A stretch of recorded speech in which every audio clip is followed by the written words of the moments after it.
الرجیم بسم اللہ الرحمن الرحیم رب اشرح لی صدری ویسر لی امری واحلل عقدۃ من لسانی یفقهوا قولی رب زدنی علما اللهم فقهنا فی الدین اللهم انا نسألك علما نافعا ورزقا طیبا وعملا متقبلا اللهم انفعنا بما علمتنا وعلمنا ما ينفعنا وزدنا علما رب اغفر لي وتب علي انك انت التواب الغفور آمین یا رب العالمین۔ سورۃ البقرہ آیت نمبر 83۔ وَإِذْ أَخَذْنَا مِيثَاقَ بَنِي إِسْرَائِيلَ لَا تَعْبُدُونَ إِلَّا اللَّهَ وَبِالْوَالِدَيْنِ إِحْسَانًا وَذِي الْقُرْبَى وَالْيَتَامَى وَالْمَسَاكِينِ وَقُولُوا لِلنَّاسِ حُسْنًا وَأَقِيمُوا الصَّلَاةَ وَآتُوا الزَّكَاةَ ثُمَّ تَوَلَّيْتُمْ إِلَّا قَلِيلًا مِنْكُمْ وَأَنْتُمْ مُعْرِضُونَ صدق اللہ العظیم۔ وَإِذْ أَخَذْنَا، اور جب ہم نے لیا، اخذ یوخذ کا مطلب ہے لینا، پکڑنا، تو لیا کس نے؟ اخذنا، نا کی ضمیر کس کی طرف جا رہی ہے؟ اللہ تعالیٰ کی طرف، ہم نے لیا، ٹھیک ہے۔ میثاق، اچھا اصل میں نے بہت تیار کیا تھا لیکن یہ دوسرے کمرے میں رکھا ہوا ہے اور اب کلاس شروع ہو گئی ہے تو اب میں آپ کو ایسے ہی بتا دیتی ہوں۔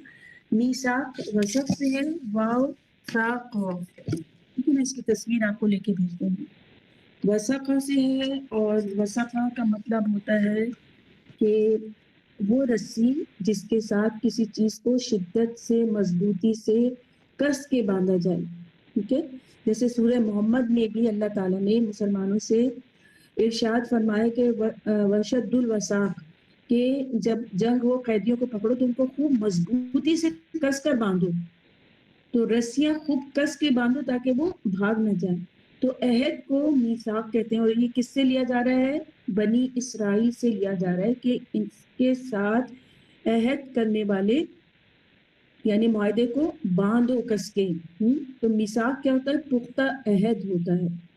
سورۃ المائدہ میں آتا ہے لقد اخذنا میثاق بنی اسرائیل، تحقیق ہم نے عہد لیا بنی اسرائیل سے۔ اور ایک اور جگہ آتا ہے سورۃ المائدہ میں ہی ایک اور جگہ آتا ہے وَلَقَدْ أَخَذَ اللَّهُ مِيثَاقَ بَنِي إِسْرَائِيلَ، کہ تحقیق اللہ نے لیا بنی اسرائیل سے پختہ عہد۔ اور عہد لینے والا کون ہے؟ خود اللہ رب العزت ہے، عہد لینے والے بنی اسرائیل سے۔ تو یہاں بنی اسرائیل کو عہد میں باندھا گیا جو کہ 8 چیزوں پر مشتمل ہے، انبیاء کے ذریعے سے یہ ان سے عہد لیا گیا۔ کیا کیا ہے؟ نمبر 1 لا تعبدون الا اللہ، نمبر 1 لا تعبدون الا اللہ، اور وبالوالدین احسان، نمبر 2 ماں باپ کے ساتھ حسن سلوک، نمبر 3 ذی القربہ قرابت دار یا قرابت والے، والیتامى یتیم، یتیم کی جمع یتامہ، والمساکین مسکین، نمبر 5، نمبر 6 وقولوا للناس حسنا، لوگوں سے اچھی بات کرنا، اور نمبر 7 واقیموا الصلاۃ، نماز قائم کرنا، وآتوا الزکاۃ، زکوٰۃ ادا کرنا۔ یہ ہیں 8 پوائنٹ۔ تو اس میں اللہ تعالیٰ نے پوری زندگی کا ایک لائحہ عمل بتا دیا کہ یہ ہیں وہ باتیں جس پہ کہ پورا دین کھڑا ہے۔ یعنی پہلا کیا ہے؟ لا تعبدون الا اللہ، یہ عقیدہ، عقیدہ کیا ہے تمہارا۔ نمبر 2 وبالوالدین احسانا وذی القربى والیتامى والمساکین وقولوا للناس حسنا۔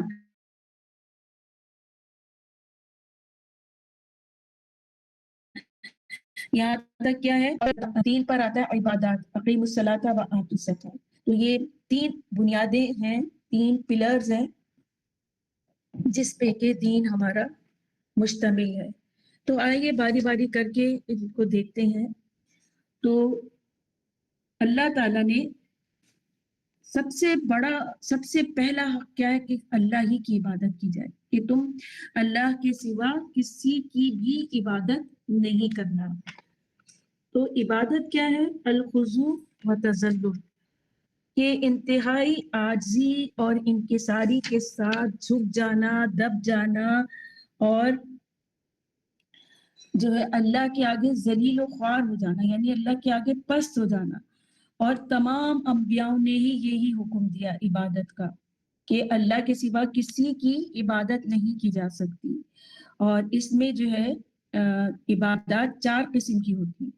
نمبر 1 بدنی عبادت، جیسے نماز ہو گیا، طواف ہو گیا، صحیح ہو گئی، یہ بدنی عبادت ہے، روزہ بھی بدنی عبادت میں آ جائے گا۔ پھر ہے قولی عبادت، یعنی لسانی، لسان سے، زبان سے جو عبادت ادا کی جاتی ہے، جیسے ذکر ہو گیا، تلاوت ہو گئی، یہ سارے قولی یا لسانی۔ اور درس و تدریس ہو گیا۔ پھر نمبر 3 مالی عبادت، یعنی صدقہ، خیرات، زکوٰۃ۔ نمبر 4 قلبی عبادت، جیسے عقیدہ ہو گیا، ایمان ہو گیا، اللہ پر توکل ہو گیا، تقوی ہو گیا، خشیت ہو گئی، خشیت اللہ، اچھا گمان۔ تو یہ سب چیزیں جو ہے وہ قلبی عبادات میں آ گئی۔ تو عبادت میں کیا ہے کہ کسی کو شریک نہیں کیا جا سکتا اللہ کی عبادت میں۔ سورہ نساء میں آتا ہے وَعَبُدُوا اللَّهَ وَلَا تُشْرِكُوا بِهِ شَيْئًا، کہ اللہ کی عبادت کرو اور اس کے ساتھ کسی اور کو شریک نہ ٹھہراؤ۔ یعنی اللہ پر تو یقین رکھتے تھے مشرک بھی، کافر بھی اللہ پر یقین رکھتے تھے، مشرک بھی، لیکن کیا تھا کہ وہ اس کو رب مانتے تھے۔ رب کا جیسے کہ ہم نے آپ کو بتایا کہ رب کا مطلب ہوتا ہے خالق، مالک، مدبر۔ انہیں یہ پتا تھا کہ اللہ نے پیدا کیا ہے، انہیں یہ پتا تھا کہ بارش برسانے والا، پودوں کو اگانے والا، غذا دینے والا اللہ ہے۔ انہیں یہ پتا تھا کہ طوفانوں سے بچانے والا اللہ ہے۔ انہیں یہ پتا تھا کہ یہ زراعت، یہ کھیتی اور یہ بادلوں کا گرجنا، یہ بجلیوں کا چمکنا، یہ سب اللہ کر رہا ہے۔ تو انہوں نے اللہ کو بحیثیت رب تو قبول کر لیا، لیکن بحیثیت الہ، الوہیت نہیں قبول کر پائے۔ الوہیت میں انہوں نے اللہ کے ساتھ اپنے معبودوں کو، اپنے بتوں کو شریک کر لیا۔ تو اس لیے فرمایا کہ اس کے ساتھ کسی کو شریک نہ ٹھہراؤ، یعنی کل کی کل عبادت اللہ کے لیے ہو۔ جیسے کہ قرآن کریم میں آتا ہے قل ان الصلاۃ ونسکی ومحیائی ومماتی للہ رب العالمین، کہہ دیجئے اے نبی صلی اللہ علیہ وسلم کہ بے شک میری نماز، میری قربانی، میرا جینا، میرا مرنا صرف اور صرف رب العالمین کے لیے ہے۔ اسی طرح سے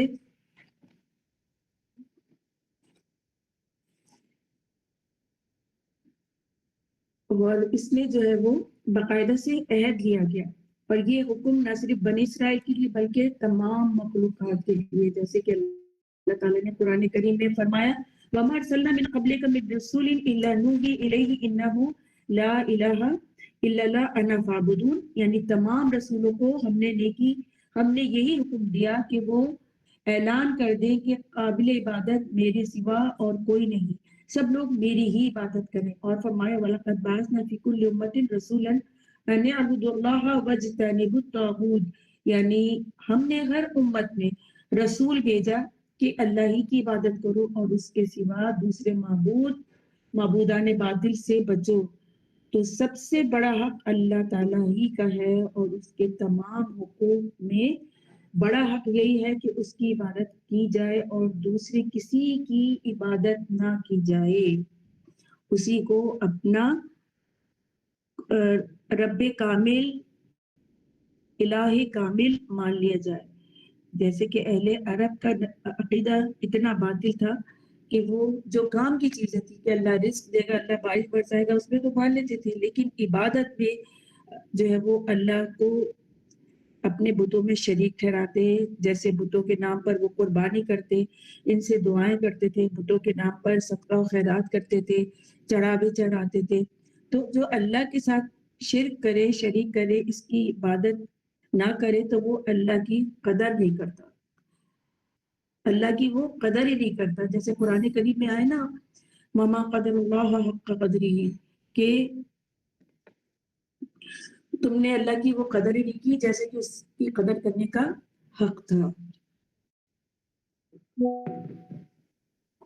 تو ہم نے سورہ فاتحہ میں عبادت کے مفہوم کو بہت ہی بڑے پیمانے پہ ہم نے اس کو پڑھا تھا. انشاءاللہ اس کے بارے میں آئندہ بھی آتا رہے گا.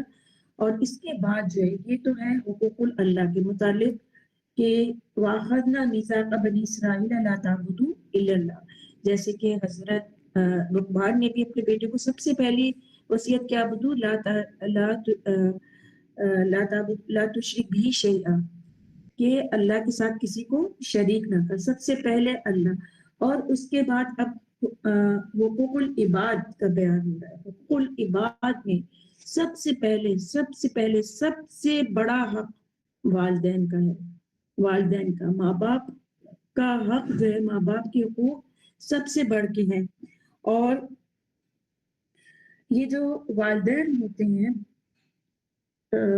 جیسے کہ انہوں نے بھی کہا لقمان نے کہ انشکرو لی ولی والدین، کہ میرا شکر کرو، یعنی اللہ تعالیٰ کا شکر ادا کرو، ولی والدین کا، اور اپنے ماں باپ کا شکر ادا کرو اور احسان مانو. اور جس طرح آیا وَقَضَىٰ رَبُّكَ أَلَّا إِيَّاهُ لَتَعْبُدُونَ إِلَّا وَبِالْوَالِدَيْنِ احسان، کہ تیرے رب کا فیصلہ ہے کہ تم اس کے سوا دوسرے کی عبادت نہ کرو اور ماں باپ کے ساتھ احسان اور حسن سلوک کرتے رہو.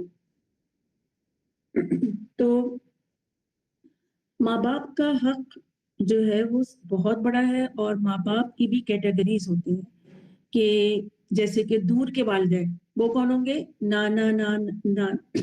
نانا دادا، ٹھیک ہے. اور پھر سسرالی والدین، ساس سسر، یہ بھی دور کے والدین میں آ جائیں گے. پھر روحانی والدین جس میں استاد آ جائیں گے، آپ کے استاد یا استاذہ آ جائیں گی، ٹھیک ہے. اور والدین یعنی یہ میں نے کیٹیگری بتائی، دور کے والدین میں جو ہے وہ نانا دادا، سسرالی والدین ساس سسر، اور روحانی والدین استاد یا استاذہ. اسی طرح والدین سے قریب ترین ہستی کون سی ہے؟ یعنی خالہ. خالہ جو ہے وہ قریب ترین ہے. اور اس میں آتا ہے الخالۃ کل کہ خالہ ماں کی مانند ہے. ماں نہ ہو تو خالہ کے ساتھ حسن سلوک احسان کے درجے میں آتا ہے. اور احسان یہ ہے کہ قول، فعل، مال، منصب اور احسان کے دیگر تمام طریقوں سے احسان کرنا. احسان کیا ہے کہ حق سے بڑھ کر کرنا کسی کے ساتھ. اللہ کی عبادت میں بھی احسان کیا ہے کہ اللہ کی عبادت اس طرح کرنا کہ تم اس کو دیکھ رہے ہو. اگر تم اس کو نہیں دیکھ رہے تو وہ تو تم کو دیکھتا ہی ہے. تو بندوں کے ساتھ احسان کیا ہے کہ جو بھی ان کا حق بنتا ہے اس حق سے کئی گنا بڑھ کر کرنا. قول، فعل، مال، منصب، ان تمام کیٹیگریز میں ہائی لیول پر احسان کرنا. تو قول میں کیا ہوگا؟ اچھی بات کرنا، نرمی سے کرنا، محبت سے کرنا. اور فعل میں آ جائے گا صدقہ خیرات، ان کے اوپر خرچ کرنا، اچھی طریقے سے ان کے اوپر اپنا مال خرچ کرنا. اور منصب سے کیا ہوگا مراد؟ کہ اگر اللہ نے کوئی عہدہ دیا، جیسے یوسف علیہ السلام کو نبوت کے ساتھ بادشاہت دی، تو انہوں نے کنعان سے اپنے والدین کو مصر میں بلایا، اور پھر انہوں نے کیا سلوک کیا اپنے والدین کے ساتھ؟ انہیں اپنے ساتھ تخت پر بٹھانا. تو منصب کے ساتھ بھی احسان کرنا ہے اپنے والدین سے، کہ کوئی عہدہ مل گیا، کوئی بڑی شخصیت یا کوئی عالم یا عالمہ بن گیا، تو اس کا یہ مطلب نہیں کہ ماں باپ کو بالکل جو ہے وہ لیٹ ڈاؤن کر دیا جائے. نہیں، ان کو وہی رتبہ دیا جائے گا جس کے وہ مستحق ہیں. جیسے یوسف علیہ السلام نے بادشاہ بننے کے بعد اپنے ساتھ تخت پر ان کو بٹھانا، ٹھیک ہے. تو جو نعمتیں منصب سے دی گئی ہیں وہ والدین پر نچھاور کرنا. جس عمل کو احسان کا نام دیا گیا وہ سارا کا سارا والدین کے لیے ہے، جسے ہم کہہ سکتے ہیں نا کہ یہ احسان کے درجے میں آتا ہے. تو وہ پورا کا پورا احسان، چاہے وہ قول میں ہو، مال میں ہو، منصب میں ہو، فعل میں ہو. فعل میں کیا ہے کہ اچھے طریقے سے ان کے کام کرنا، منہ بنا کے نہیں، چیخ اور رو پکار کے نہیں، لوگوں کو جتا جتا کے نہیں.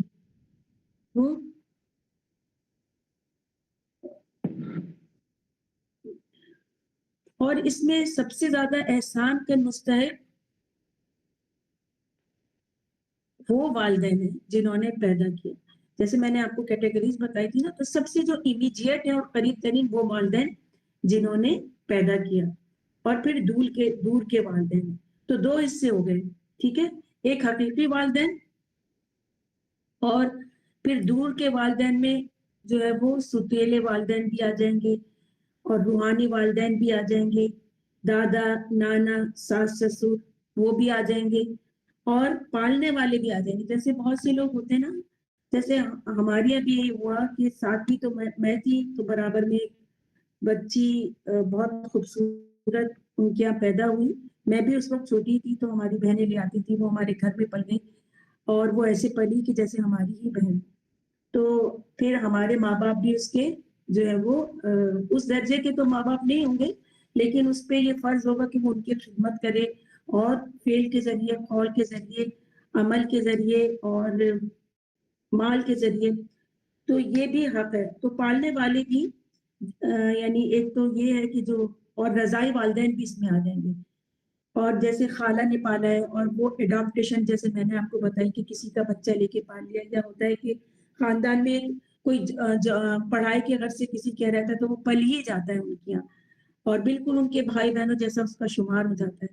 تو اب اس پہ بھی فرض ہے کہ وہ جنہوں نے پالا ہے اسے، ان کی خدمت کری، ہر طرح سے ان کی خدمت کری. اور پھر خالہ نے پالا، اور خالہ کا درجہ میں نے بتا دیا کہ کیا ہے، الخالۃ کالام، کہ خالہ کیا ہے، ماں کی طرح ہے.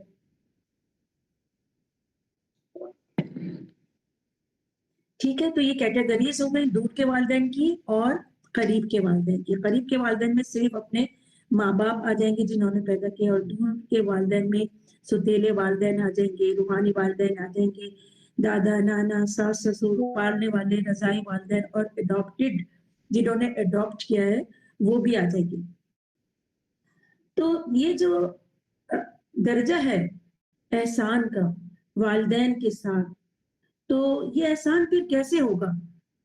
تو اس میں یہ آتا ہے کہ ایک اسکالر ہے عبد الرحمن الجوزی، کہتے ہیں کہ والدین کے ساتھ حسن سلوک ایسے ہوگا جس میں ان کی اطاعت کی جائے، جبکہ اس اطاعت میں کوئی حرام یا ممنوع کام نہ ہو.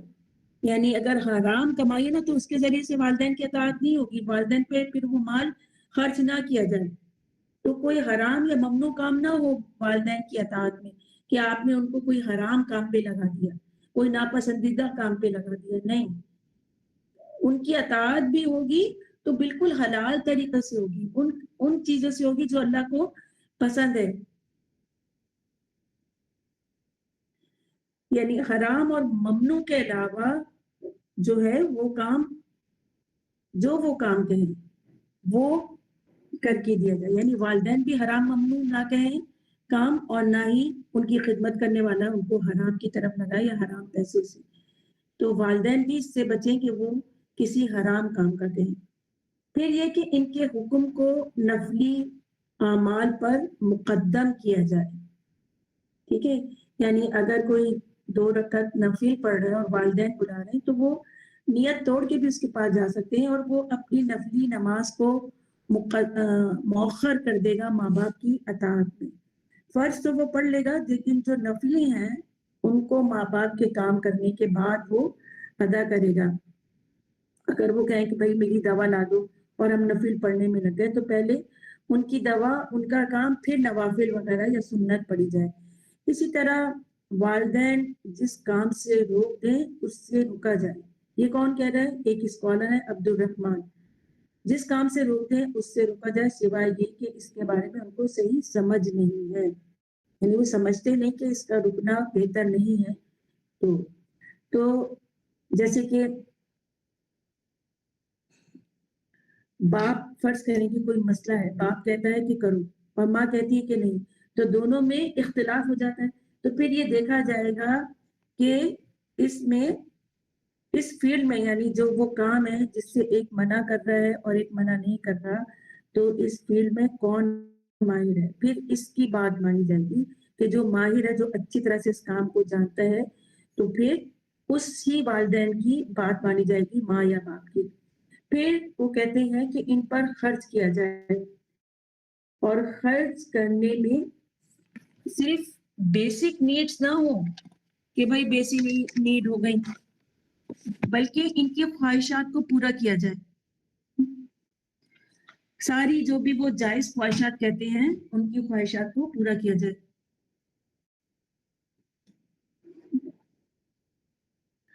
یعنی وہ کچھ اپنے قریبی دوست رشتے دار کو پیسے دینا چاہ رہے ہیں تو اس خواہش کا بھی احترام کیا جائے, اور اگر آپ کے پاس گنجائش ہو تو ان کے کہنے پر ان رشتے داروں کی مدد کی جائے.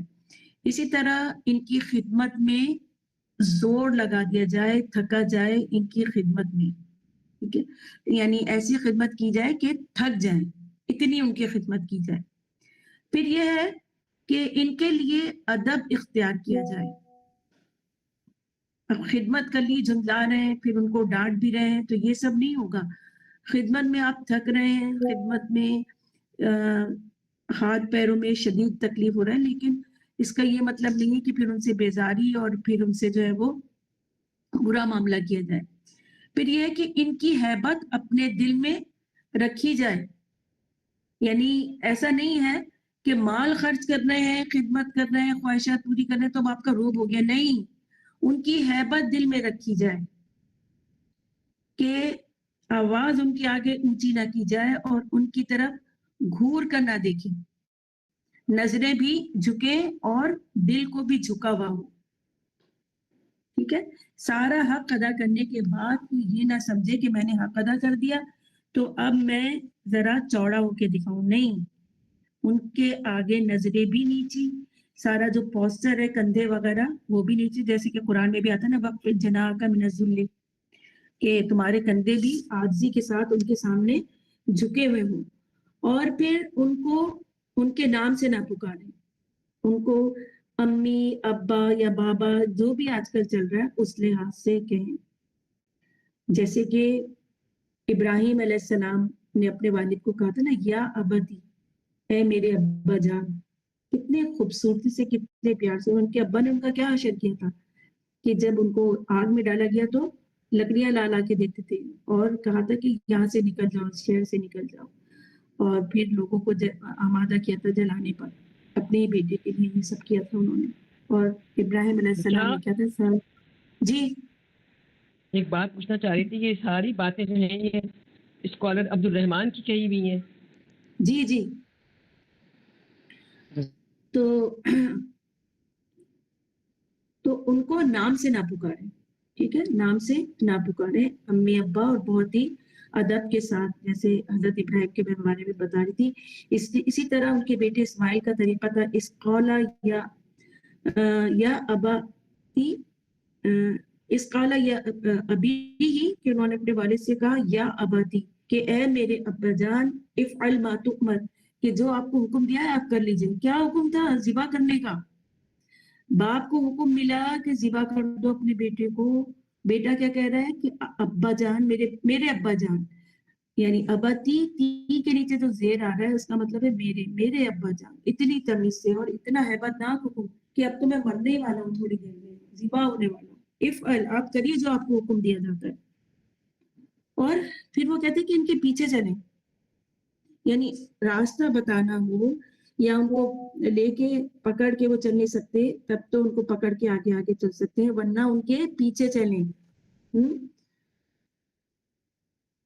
اور اس کے علاوہ ان سے کوئی ناپسندیدہ کام اگر سرزد ہو تو صبر کریں. کتنے ناپسندیدہ کام ہوتے ہیں ماں باپ سے سرزد ہو جاتے ہیں.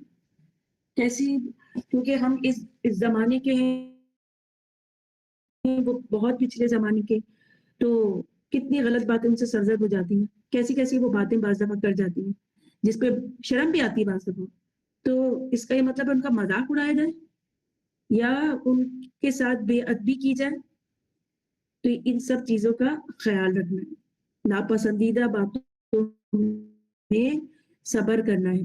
قرآن کریم میں والدین کے لیے کیا کہا گیا ہے کہ نرمی اختیار کرنا، وَخْفِضْ لَهُمَا جَنَاحَكَ مِنَ الذُّلِّ جَنَاحَكَ الذُّلِّ مِنَ الرَّحْمَةِ وَقُلْ رَبِّ ارْحَمْهُمَا كَمَا رَبَّيَانِي صَغِيرًا، کہ ان کے لیے اپنے کندھوں کو جھکا کے رکھو عاجزی کے ساتھ، اور پھر ان کے لیے دعا کرو رب ارحمہما کما ربیانی صغیرا، اور پھر نرمی کا معاملہ بھی کرو اور ان کے لیے دعائیں بھی کرو۔ اسی طرح امام غزالی کہتے ہیں کہ بیٹے کو اپنے باپ کے ساتھ یہ ادب اختیار کرنا چاہیے کہ ان کی بات کو سنے، جب وہ کھڑے ہوں تو وہ کھڑا ہو جائے، ان کے حکم کی تعمیل بجا لائے، ان کے آگے نہ چلے، اپنی آواز کو ان کی آواز سے بلند نہ کرے، ان کے بلانے پر حاضر ہو جائے، ان کی خوشنودی حاصل کرنے کی حرص رکھے، اور اپنا پہلو صبر کے ساتھ ان کے سامنے جھکا کر رکھے، اور ان کے سامنے اپنی فرمانبرداری کا احسان نہ جتائے۔ یہ نہ کہے کہ میں نے آپ کے لیے ابھی یہ کیا تھا یا ابھی میں نے آپ کے لیے وہ کیا تھا، احسان نہ جتائے۔ اس کے علاوہ یہ امام غزالی کہہ رہے تھے۔ پھر اس کے علاوہ نہ ہی ان کی بات ماننے پر احسان جتلائے، ان کو حقارت کی نگاہ سے نہ دیکھے، ان سے انہی کی طریقوں پر معاملہ کرنا چاہیے، جو بھی وہ طریقہ اپنا رہے ہیں۔ پرانے لوگ ہوتے ہیں، کوئی کسی طرح بیٹھ کے کھانا چاہتا ہے، کوئی نیچے بیٹھ کے کھانا چاہتا ہے، کوئی ٹیبل پہ بیٹھ کے نہیں کھانا چاہتا، کوئی ہاتھوں سے کھانا چاہتا ہے، فورک سے یا اسپون سے نہیں کھانا چاہتا، یا کوئی پرانے وقتوں کے کپڑے پہننا چاہتے ہیں، تو وہ جو کرنا چاہ رہے ہیں نا، جائز طریقہ جو بھی اپنا رہے ہیں، اس میں مداخلت نہیں کرنا چاہیے اولاد کو، تو ان سے انہی کے طریقوں پر معاملہ کرنا چاہیے۔ عبداللہ بن عباس کہتے ہیں اپنے والدین کے ساتھ ایسے معاملات کرو جیسے کہ غلطی کرنے والا کمتر غلام اپنے سنگ دل اور سخت طبیعت آقا کے پاس ہوتا ہے۔ کیسا غلام؟ جو کہ بہت ہی کمتر ہو، اور اس کا آقا کیسا ہو؟ سخت طبیعت کا آقا ہو، تو وہ اس کے سامنے کیسا رہے گا؟ بالکل کمتر ہو کے رہے گا۔ تو ایسا غلام بن کے رہو اپنے والدین کے ساتھ۔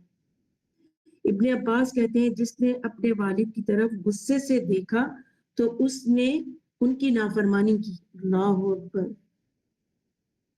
یقین کریں جب میں یہ نوٹس بنا رہی تھی تو ایک عجیب کیفیت سی تھی۔ میں جب بھی لکھتی میں تھوڑی دیر بیٹھ جاتی اور ایک سیلاب امڑ آتا آنکھوں کا۔ تو کیا کہتے ہیں وہ؟ ابن عباس کا جو قول ہے کہ کمتر غلام اپنے آقا کے ساتھ، ذرا سے یہ بتا دیں دوبارہ۔ اپنے سنگ دل اور سخت طبیعت آقا کے پاس ہوتا ہے وہ غلام، یعنی ایسا سلوک کرے جیسے کہ غلطی کرنے والا کمتر غلام اپنے سنگ دل اور سخت طبیعت آقا کے پاس ہوتا ہے۔ اور ابن عباس کہتے ہیں جس نے اپنے والد کی طرف غصے سے دیکھا گویا اس نے ان کی نافرمانی کی۔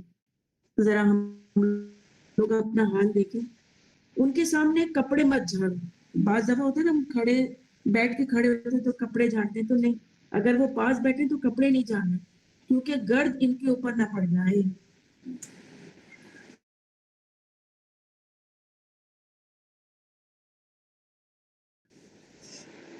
پھر اسی طرح والدین کی وفات کے بعد بھی ان سے حسن سلوک کیا جاتا ہے، دعائیں بخشش کی جاتی رہیں۔ حضرت عائشہ کہتی ہے کہ ایک آدمی رسول صلی اللہ علیہ وسلم کے پاس آیا اور عرض کی یا رسول اللہ، میری والدہ بغیر وصیت کے اچانک فوت ہو گئی، میرا گمان ہے کہ اگر وہ بات کرتی تو صدقہ کرتی، میں اگر ان کا صدقہ کر دوں تو کیا ان کو فائدہ ہوگا، اجر ملے گا؟ آپ نے فرمایا ہاں، یعنی اگر وہ کسی وصیت کے بغیر چلی گئی اور ان کی وصیت اگر یہ تھی کہ فلاں مال صدقہ کر دینا، فلاں یہ صدقہ کر دینا، تو پوچھ رہے کہ کیا میں صدقہ کر دوں؟ تو رسول صلی اللہ علیہ وسلم نے کہا ہاں. پھر والدین کے ساتھ احسان جو ہے وہ عبادت ہے، کیونکہ یہ کس کا حکم ہے؟ اللہ کا. وبالوالدین احسانا، تو یہ عبادت میں آ گیا. ان کو پیار سے دیکھنا، ان کی ضرورت پوری کرنا، ان کے خرچے پوری کرنا، ان کی دوا پانی کرنا، ان کو بہترین کھانا دینا، بہترین کپڑے دینا، بہترین اکوموڈیٹ کرنا، ان کے ساتھ جو ہے وہ پوری طرح فرما برداری کا سلوک کرنا کیا ہے؟ اللہ کا حکم ہے. اور جب یہ حکم پورا ہوگا تو یہ کیا ہوگا؟ عبادت ہوگی. اور قرآن کریم میں اپنی عبادت کے بعد اللہ تعالیٰ نے والدین کی اطاعت کا حکم دیا ہے، اور یہ 6 سے 7 دفعہ قرآن کریم میں آیا ہے. اور اللہ تعالیٰ نے مجھے اس کی صحیح سے وہ معلوم نہیں، لیکن اللہ تعالیٰ نے اپنے بعد والدین کا اطاعت کا حکم دیا ہے. پھر توحید کے ساتھ والدین کے بعد جو ہے والدین کے ساتھ احسان کرنے اور شکر کرنے کی وجہ کیا ہے؟ کہ توحید یعنی اللہ تعالیٰ کی عبادت، اللہ تعالیٰ کو ایک ماننا، اس کے بعد والدین کے ساتھ احسان کرنا اور شکر کرنا. یہ دوسرا درجہ کیوں آئے؟ کیونکہ دونوں میں ہی اللہ تعالیٰ نے خلق کی صلاحیت رکھی. مطلب کیونکہ اصل خالق اللہ ہے، اور ماں باپ جو ہے وہ ذریعہ ہے تخلیق کا. مطلب تخلیق تو اللہ نے کر دی. اور ہمارا نہیں ہے بھائی. ریحانہ آپ اپنا مائک بند کر لیں. سوری بشرا صاحب دوبارہ ریپیٹ کر دیجیے گا. یہ اب یعنی اللہ تعالیٰ خود خالق ہے، اور یہی جو صفت ہے اس نے ماں باپ نے رکھی کہ وہ بھی اپنی اولاد کو دنیا میں لانے کا سبب ہے. سبب اللہ تعالیٰ بھی ہے، اور پھر اللہ نے ماں باپ کو بھی بنایا. تو یہ درجہ خلوقیت کے درجے میں اللہ تعالیٰ نے ماں باپ کو رکھ دیا. تو اسی وجہ سے یہ جو اللہ کے بعد ماں باپ کا حکم ہے اطاعت کا، تو یہ بہت بڑا درجہ ہے کہ دنیا میں لانے کا سبب ماں باپ بنے. اس لیے اللہ نے اپنی عبادت کے بعد والدین کی فرما برداری اور جو اطاعت ہے اس کا حکم دیا. اسی طرح معاذ بن جبل کہتے ہیں، ایک آدمی رسول صلی اللہ علیہ وسلم کے پاس آیا اور کہا کہ اے اللہ کے رسول، مجھے ایسا عمل بتائیں جب میں اس پر عمل کروں تو جنت میں داخل ہو جاؤں. فرمایا اللہ کے ساتھ کسی کو شریک نہ ٹھہراؤ، اگرچہ تمہیں عذاب دیا جائے یا جلا دیا جائے، اور اپنے والدین کی اطاعت کرو. یعنی تمہیں کتنی ہی بڑی آزمائشوں میں ڈالا جائے مگر اللہ کے ساتھ کسی کو شریک نہ ٹھہراؤ اور والدین کی اطاعت کرو، اگرچہ وہ تمہیں تمہارے مال اور تمہاری ہر چیز سے نکال دیں. یعنی اگرچہ وہ تمہیں حق بھی نہ دیں، تمہیں مال بھی نہ دیں اور کچھ بھی نہ دیں، تب بھی ان کے ساتھ بہترین سلوک کرو. حضرت مصعب بن عمیر کی والدین نے کیا کیا تھا؟ ان کو اپنے جائیداد سے وہ بہت امیر تھے. ایک کپڑا جو پہنتے تھے تو وہ دوبارہ نہیں پہنتے تھے، لیکن جب اسلام لائے تو ان کو ان تمام چیزوں سے ہاتھ دھونا پڑے. اور اسی طرح سعد بن ابی وقاص، تو اللہ حضور صلی اللہ علیہ وسلم نے کیا کہا کہ اپنی والدین سے بہترین سلوک کرو. تو پھر یعنی تمہیں تمہارے مال سے بھی بے دخل کر دیں، اگر تمہیں تمہارے گھر سے بھی نکال دیں تو بھی ان کی اطاعت کرو، تم ان کے ساتھ اچھا کرو. اور فرمایا جان بوجھ کر نماز نہ چھوڑنا، کیونکہ جو جان بوجھ کے نماز چھوڑتا ہے اس سے اللہ کا ذمہ اٹھ جاتا ہے. تو جس طرح نماز کے لیے کہ کھڑے نہیں تو بیٹھ کے نہیں تو لیٹ کے، وضو نہیں ہے تو تیمم کے ساتھ، اور اگر تیمم کرنے کی بھی سکت نہیں تو بغیر تیمم کے بھی نماز کسی حال نہیں چھوڑی جاتی. تو تب بھی یعنی ہر طرح کی عذر ہے، معذرت ہے، تو تب بھی نماز پڑھ لے، اور منہ سے نہیں تو دل سے پڑھ لے، تو آنکھوں سے پڑھ لے. اسی طرح سے یہ جو ہے وہ والدین کی بھی اطاعت کا درجہ ہے کہ وہ تمہیں گھر سے بھی نکال دے، تمہیں مال سے بے دخل کر دے، تمہارے ساتھ ظلم کا معاملہ کرے، لیکن تم اپنا بہترین رویہ کرو. اسی طرح انبیاء کا والدین سے حسن سلوک یہ بھی ہمیں ملتا ہے. یحییٰ علیہ السلام کے بارے میں آتا ہے کہ وہ بر بے والدیہ، کہ وہ اپنے والدین کے ساتھ نیک سلوک کرتے تھے. اسی طرح عیسیٰ علیہ السلام اپنی والدہ کے بارے میں فرماتے ہیں وَبَرًّا بِوَالِدَتِي کہ میں اپنی والدہ کے ساتھ حسن سلوک کرنے والا ہوں. والد تو ان کے تھے نہیں اس لیے انہوں نے والدہ کا ذکر کیا. پھر ابراہیم علیہ السلام کے والد جیسے کہ میں نے آپ کو بتایا کہ انہوں نے کس خلوص کے ساتھ اور کتنے احترام کے ساتھ اپنے والد کو بلایا اور پھر اپنے والد کے لیے استغفار کی دعائیں بھی کی انہوں نے. اور ان کو کیا وہ ان کے والد نے آگ میں پھینکا لیکن پھر بھی وہ ادب اور حسن سلوک اپنے والد کے ساتھ کرتے رہے.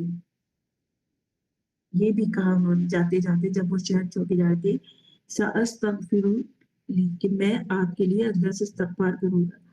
لیکن جب انہیں پتہ چلا کہ شرک مشرک کے لیے استغفار نہیں ہوتا تو پھر انہوں نے اس سے بیزاری ظاہر کی. لیکن جو ان کی فرسٹ اٹیمپٹ تھی وہ کیا تھی؟ اپنے والد کے ساتھ حسن سلوک اور ان کے لیے استغفار کرنا. پھر اسی طرح اسماعیل علیہ السلام نے اپنے والد ابراہیم سے کیسے نرمی کا معاملہ کیا. اور یوسف علیہ السلام کی مثال بھی ہمارے سامنے کہ انہوں نے جب وہ ڈکلیئر کیا کہ میں ہی آپ کا بیٹا ہوں اور میں تم سب کا بھائی ہوں تو انہیں مصر بلوایا اور اپنے والدین کو تخت پہ اپنے ساتھ بٹھایا. اسی طرح حضرت عبداللہ بن مسعود سے پوچھا یا رسول اللہ کون سا عمل سب سے افضل ہے؟ تو آپ صلی اللہ علیہ وسلم نے فرمایا نماز کو وقت پر ادا کرنا. پوچھا اس کے بعد فرمایا ماں باپ کے ساتھ سلوک اور احسان کرنا.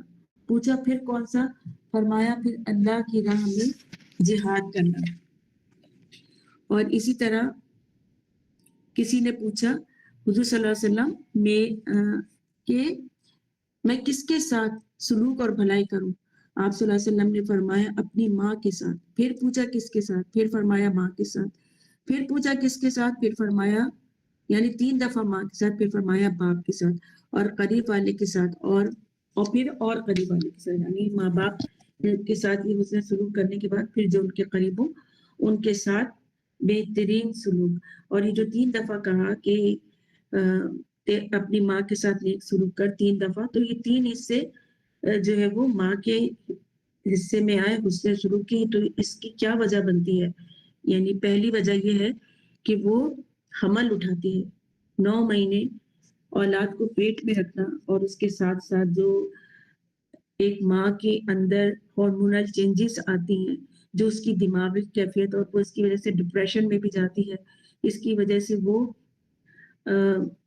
وومیٹنگز ہڈیوں میں درد اور ایک نہ ختم ہونے والی جو اس کی اندر کی کیفیت ہے وہ بھگتتی ہے وہ. تو حمل اٹھانا جو ہے وہ پہلا درجہ. پھر دوسرا جو ہے وہ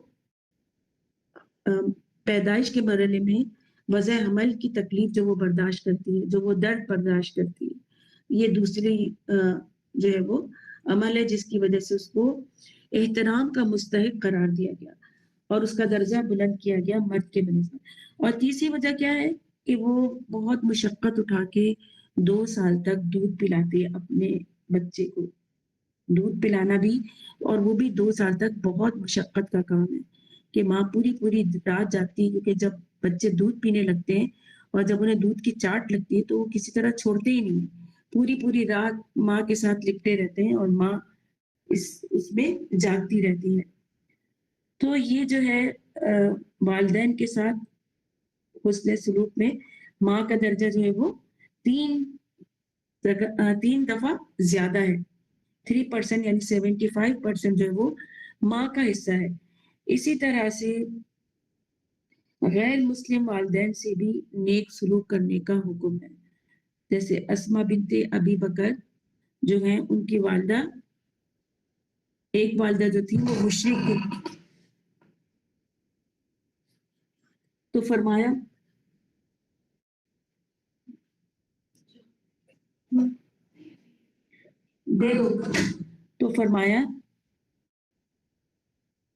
کہ سلی امہ کی کہ اپنی والدین کے ساتھ نیک سلوک کرو اپنی والدہ کے ساتھ. انہوں نے کہا میری والدہ مشرکہ ہے تو نبی صلی اللہ علیہ وسلم نے کہا سلی امہ کی کہ اپنی والدہ کے ساتھ نیک سلوک کرو.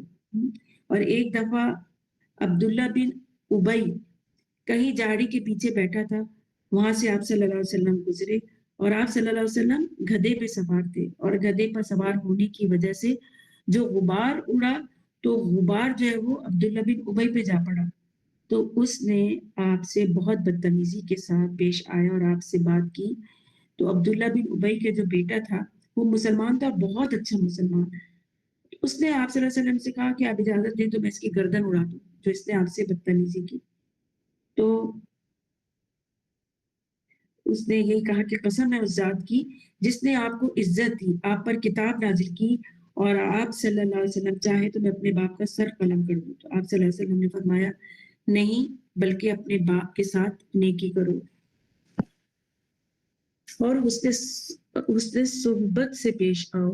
حالانکہ عبداللہ بن ابی نے بہت اس وقت بدتمیزی کی تھی اور یہ کہا تھا کہ ابن کبشہ کے بیٹے، یعنی ابن کبشہ کون تھے؟ آپ صلی اللہ علیہ وسلم کے رضائی والے. تو نام بھی نہیں لیا بلکہ ابن کبشہ کے بیٹے کہہ کے مخاطب کیا کہ تم نے ہم پر غبار اڑایا. اس بدتمیزی سے اس نے رسول صلی اللہ علیہ وسلم سے بات کی اور آپ صلی اللہ علیہ وسلم نے کہا کہ نہیں، ان کے بیٹے سے کہ تم اپنے والد کے ساتھ نیک صحبت کے ساتھ پیش آؤ. تو آپ صلی اللہ علیہ وسلم نے اپنی ذات کے انتقام کے لیے کبھی بھی کوئی قدم نہیں بڑھایا، اپنی ذات کی خاطر کبھی بھی کوئی انتقام نہیں لیا. اسی طرح سے جریج جو ہے وہ ایک بہت ہی متقی اور بہت بلند انسان تھے، بہت زیادہ عبادت گزار. ایک دفعہ نوافل ادا کر رہے تھے تو ان کی ماں نے ان کو پکارا جریج. انہوں نے دل میں سوچا کہ اے اللہ، ایک طرف تیری عبادت ہے اور ایک طرف ماں بلا رہی. پھر انہوں نے آواز دی جریج، پھر انہوں نے کہا اے اللہ میں کیا کروں، میں تو تیری نوافل پڑھ رہا ہوں اور مجھے میری ماں بلا رہی. دل میں سوچا. پھر انہوں نے آواز دی جریج، تو انہوں نے کہا یا اللہ میں تو تیری نوافل پڑھ رہا ہوں. یعنی انہوں نے نوافل کو مقدم رکھا. تو ماں کو بہت غصہ آیا اور ماں نے کہا کہ جریج جا، اب تو کسی فاحشہ کا منہ دیکھ لے گا اور ناجائز اولاد کو تو ہی جو ہے وہ یعنی بدلہ ہوگا جو تو نے میری اس وقت نافرمانی کی. تو پھر یہی ہوا کہ دروازے پہ دستک ہوئی اور سامنے دیکھا کہ ایک عورت بچے کو لی ہوئی ہے. تو اس نے پوچھا، جریج نے پوچھا کہ کیا ہے؟ تو اس نے کہا یہ تمہارا بچہ ہے. تو جریج کہنے لگے کہ میں تو عبادت میں مصروف تھا، یہ کہاں سے آ گیا؟ تو اس پر وہ بچہ بول اٹھا کہ میں فلاں لکڑہارے کا بیٹا ہوں. تو یعنی ماں کی جو ہے وہ بددعا بھی عرش کو ہلا دیتی ہے. اس لیے ماں باپ کے ساتھ ہمیشہ نوافل کو پیچھے رکھ کے، نفلی عبادت کو پیچھے رکھ کے ان کا کام کرنا چاہیے. ان ماں باپ کے ساتھ جو ہے حسن سلوک جو ہے اس کے فوائد بھی بہت سے.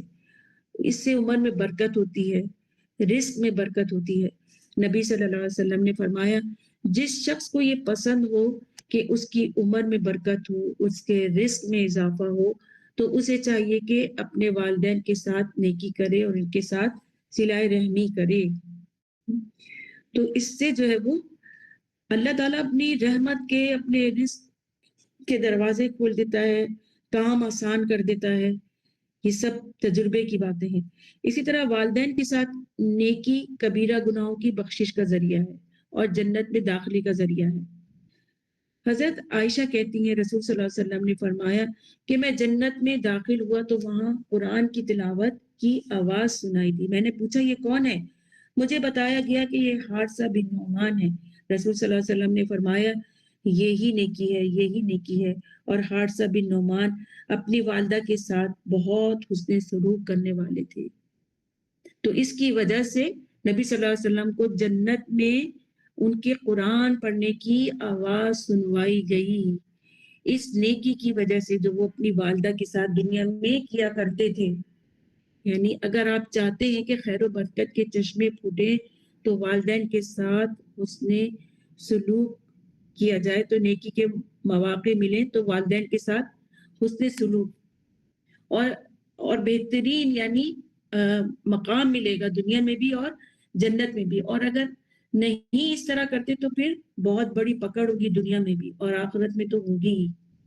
تو یہ نہ کوئی چوائس کی بات نہیں ہے، بلکہ یہ کیا ہے کہ یہ اللہ کا حکم ہے. چوائس ہوتی نا یہ کریں یا نہ کریں، نہیں، یہ بائی چوائس نہیں ہے، یہ تو کرنا ہی کرنا ہے کیونکہ یہ کیا ہے؟ عبادت ہے، اللہ کا حکم ہے. اور اللہ نے اس کو کیٹیگرائز کیسے کیا ہے کہ لا تعبدوا الا اللہ وبالوالدین احسانا، کہ پہلے جو ہے وہ عقیدہ اپنا صحیح کرو، میری عبادت کرو، مجھ پہ ایمان لاؤ، اور اس کے بعد بہترین سلوک تمہیں کس سے کرنا ہے؟ والدین سے کرنا ہے. کیونکہ ایک مسلمان کو ہی تو اجر ملے گا نا.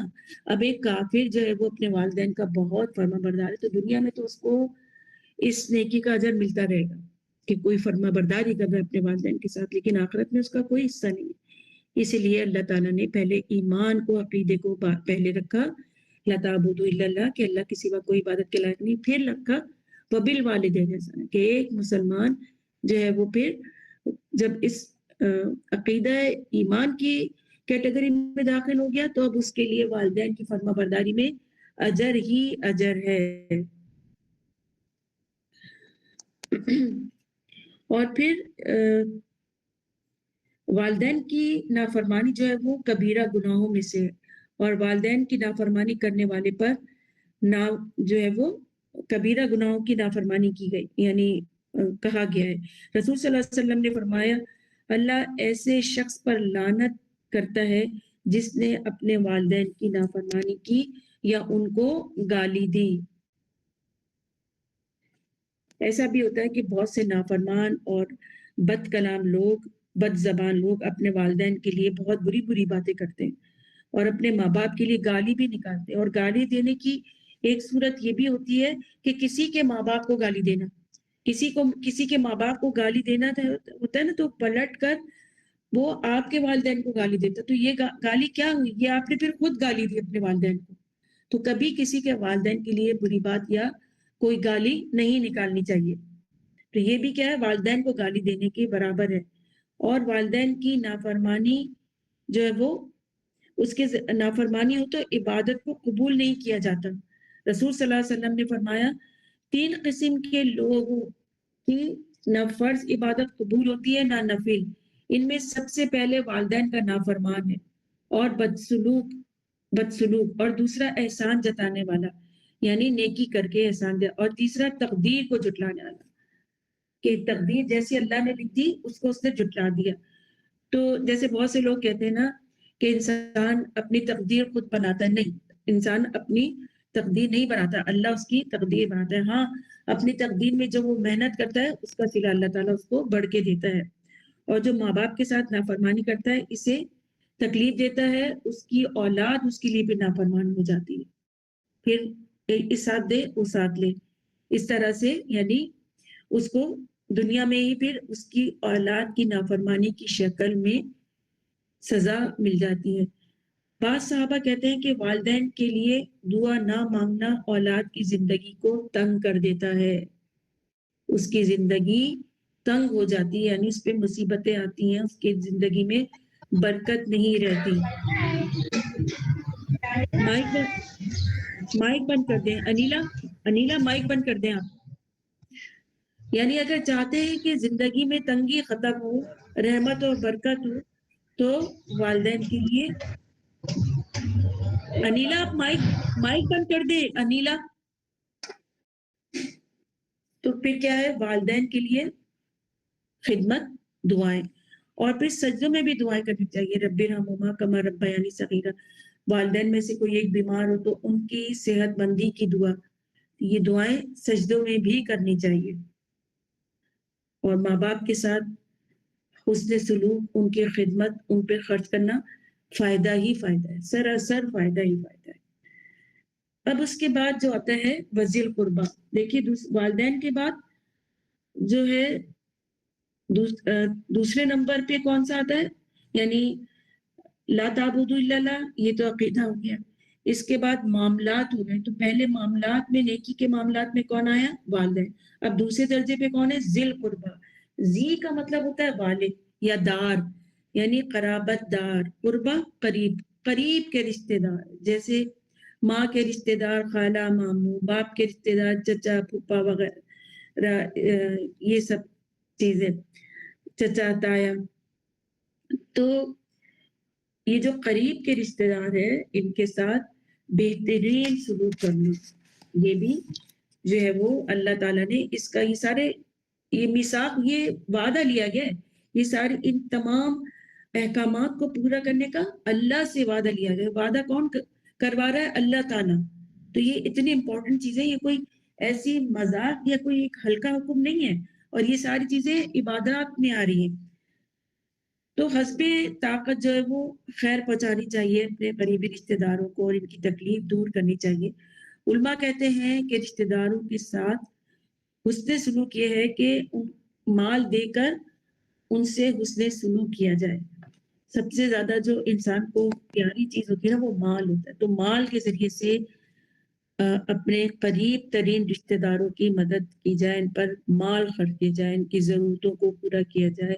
جیسے کوئی ہسپتال میں ہے تو اس کو مال دیا جائے، کوئی کسی بچے کی فیس دینی ہے، کسی مدرسے کی فیس دینی ہے، کوئی بھی یعنی امپورٹنٹ کام، بچی کی شادی ہے، بیٹے کی کسی کی بچی کی شادی ہے یا بیٹے کی شادی ہے، کسی کا گھر بن رہا ہے، کسی کی چھت کمزور پڑ رہی ہے اس میں لگانا.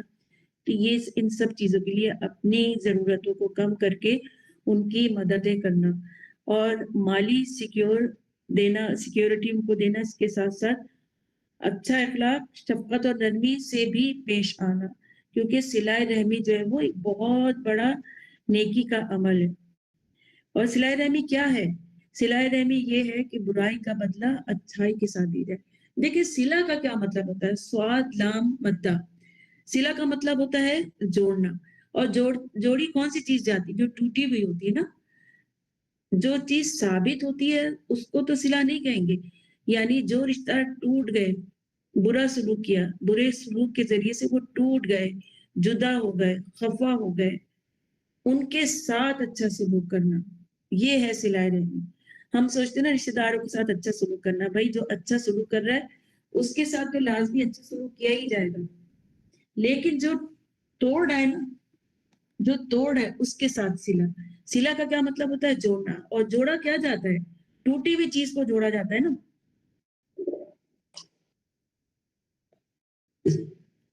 میں کبھی یہ سوچتی تھی شروع میں کہ اس کو صلہ رحمی کیوں کہا گیا. تو وہ بڑی یعنی ایک خود ہی دماغ میں یہ بات ہے کہ صلہ تو وہی ہوگا جو ٹوٹا ہوا ہوگا، اس کو جوڑا جائے گا.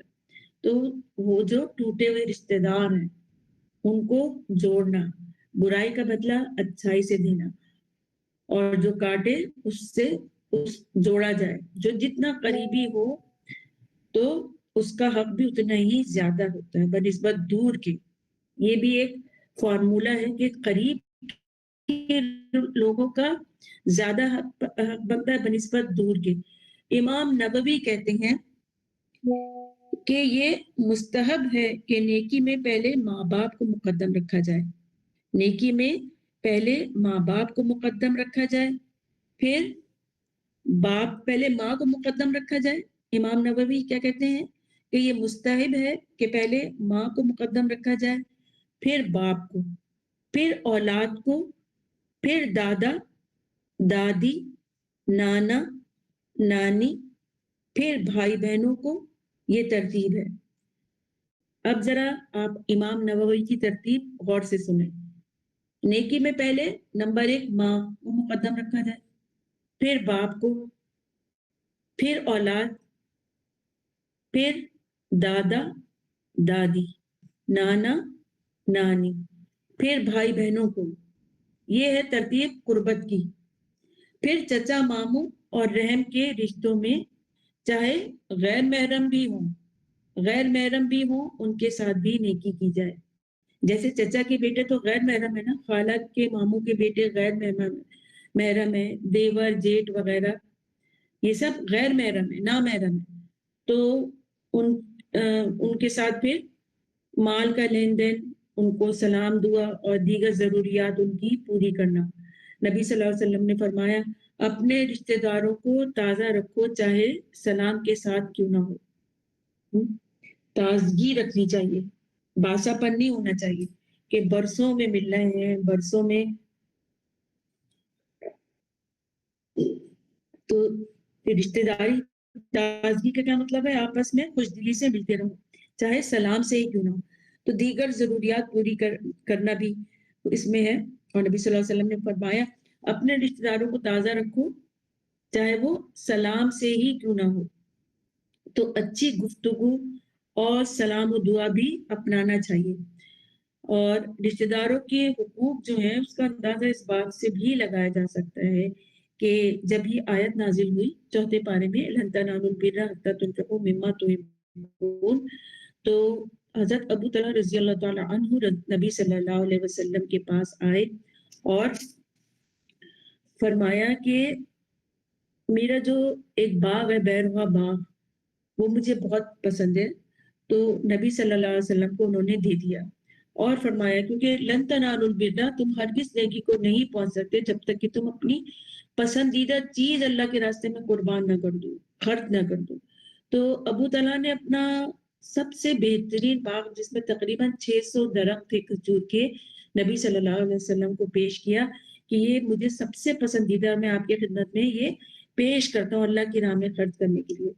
تو نبی صلی اللہ علیہ وسلم، اور یہ باغ جو تھا مسجد نبی کے قبلے کی طرف تھا اور اس میں کنواں بھی تھا. اس کے جو کنواں تھا اس کا بہت ٹھنڈا اور میٹھا پانی تھا.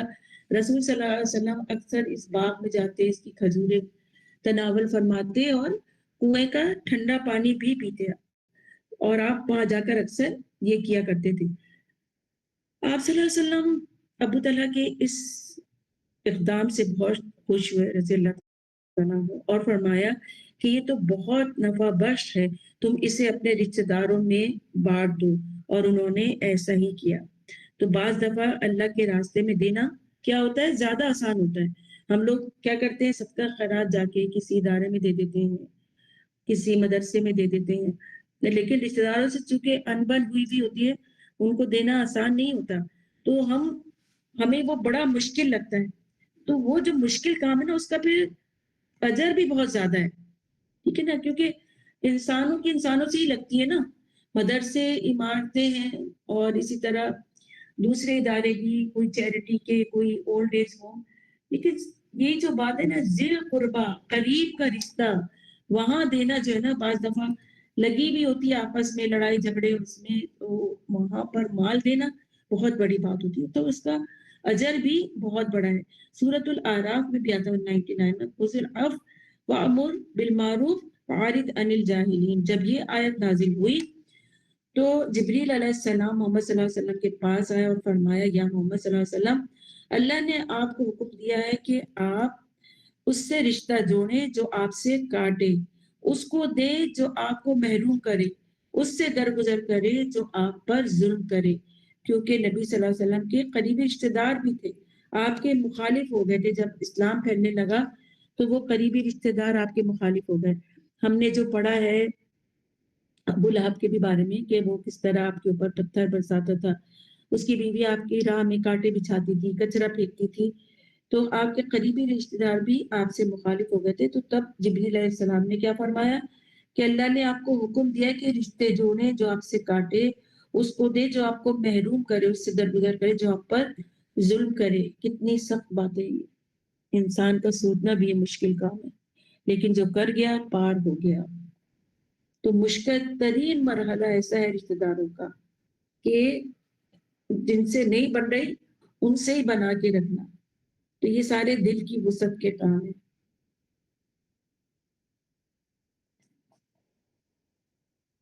اسی طرح سے یوسف علیہ السلام کی ہمارے سامنے مثال ہے کہ ان کے بھائیوں نے ان کے ساتھ کیا سلوک کیا تھا. پھر مصر میں اللہ تعالیٰ نے ان کو بادشاہ بنا دیا، اور جب سارے بھائی ان کے پاس آئے تو انہوں نے کیا کہا، لا تثریب علیکم اليوم، کہ آج تم پر جو ہے وہ کوئی گرفت نہیں، اور ان کو بڑے پیار سے اپنے پاس رکھا. اسی طرح نبی صلی اللہ علیہ وسلم، آپ صلی اللہ علیہ وسلم پر مکہ پہ کتنے ظلم ہیں، آپ کے قریبی رشتہ داروں نے بھی آپ نے ظلم کیا، لیکن جب آپ مکہ آئے تو آپ نے بھی وہی اپنے بھائی یوسف علیہ السلام کا ذکر کیا ہے، کیونکہ سارے انبیاء آپس میں بھائی ہوتے ہیں نا، اللہ کے بھائی ہوتے ہیں. تو آپ صلی اللہ علیہ وسلم نے کیا فرمایا، لا تثریب علیکم اليوم، کہ آج تم پر کوئی ظلم نہیں، کوئی پکڑ نہیں، کوئی گرفت نہیں. تو رشتہ داروں سے حسن سلوک جو ہے،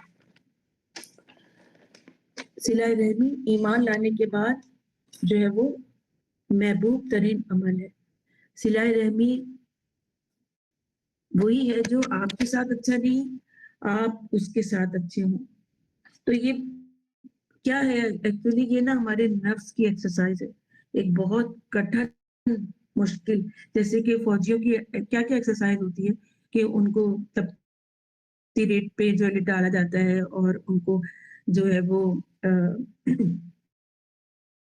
ٹھنڈے پانی میں سے گزارا جاتا ہے، اور مختلف جسم کو مضبوط کرنے کی، اپنے نفس کو مضبوط کرنے کی ایکسرسائز ہوتی ہے. تو یہ بھی ہمارے لیے ایک بڑی کٹھن ایکسرسائز ہے.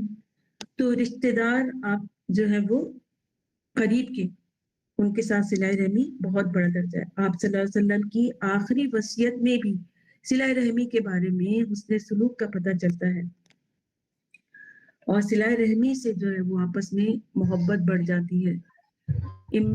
ابن عمر کہتے ہیں کہ جو اپنے رب کا تقوی اختیار کرے، جو اپنے رب کا تقوی اختیار کرے، صلہ رحمی کرے، تو اس کی موت میں تاخیر کر دی جاتی ہے، اس کے مال میں اضافہ کر دیا جاتا ہے، اس کے گھر والے اس سے محبت کرنے لگتے ہیں.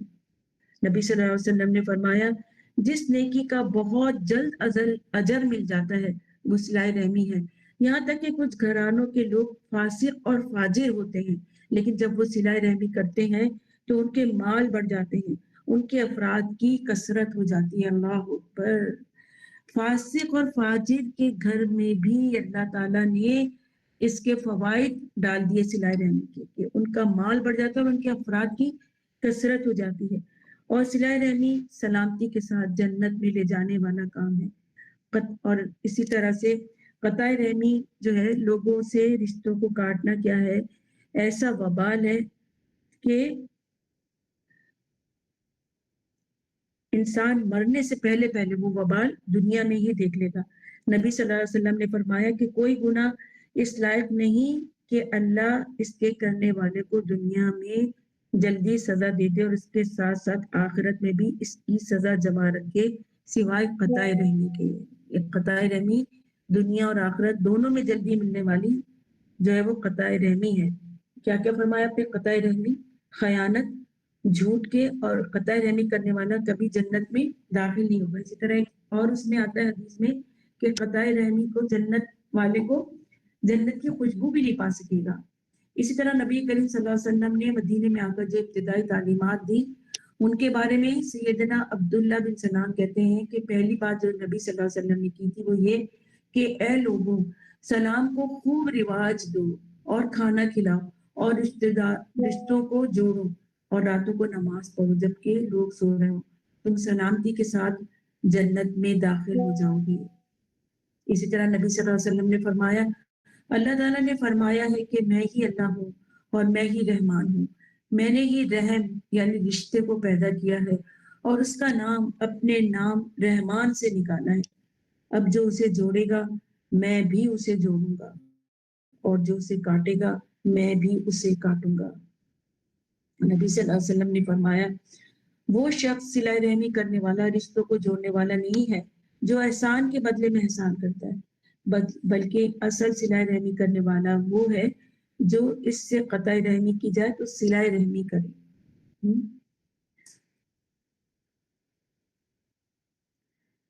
ابو ہریرہ سے روایت ہے ایک آدمی نے کہا اے اللہ کے رسول، میرے کچھ رشتہ دار ہیں، میں ان سے صلہ رحمی کرتا ہوں، مجھ سے قطع تعلق کرتے ہیں، میں ان سے اچھا سلوک کرتا ہوں، وہ مجھ سے برا سلوک کرتے ہیں، میں ان سے تحمل اور بردباری سے پیش آتا ہوں اور وہ میرے ساتھ نادانی سے پیش آتے ہیں. نبی صلی اللہ علیہ وسلم نے فرمایا اگر تو ایسا ہی ہے جیسا تو نے کہا ہے تو گویا ان کے منہ میں گرم راکھ ڈالنا، یعنی وہ ایسا سلوک کر رہے ہیں تو اپنے اوپر راکھ ڈالنا ہے آگ کی،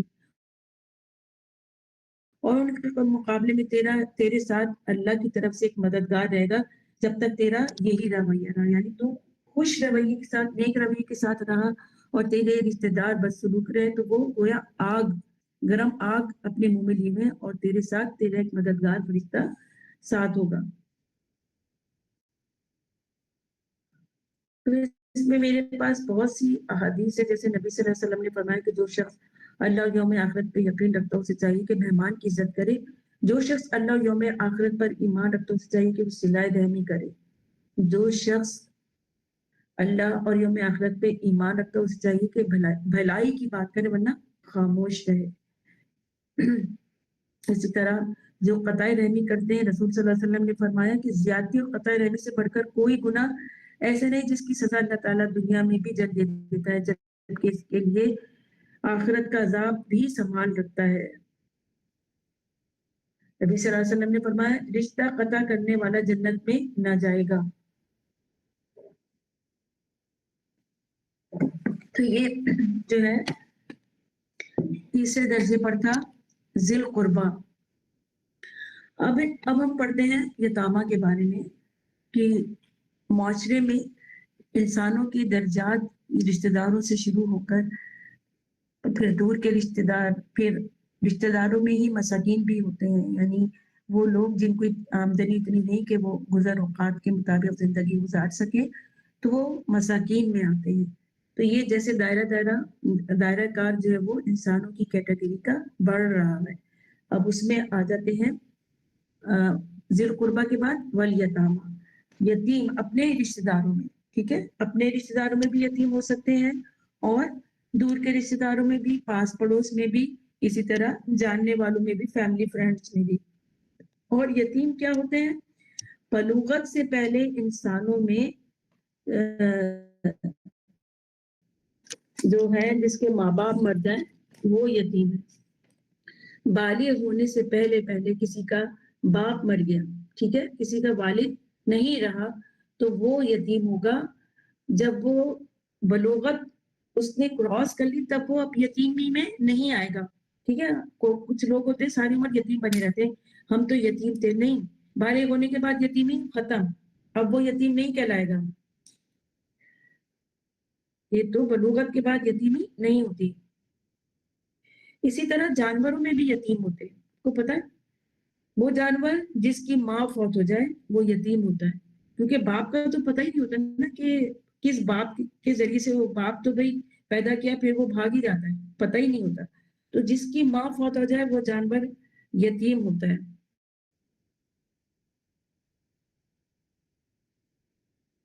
اور جانوروں میں تو ماں ہی پالتی ہے، اور اگر کسی چھوٹے یتیم بچے کو پال رہے تو بالغ ہونے کے بعد وہ یتیم نہیں رہے گا، البتہ اگر ان کا روزگار نہیں تو فقر حالت میں وہ مسکین ہوں گے۔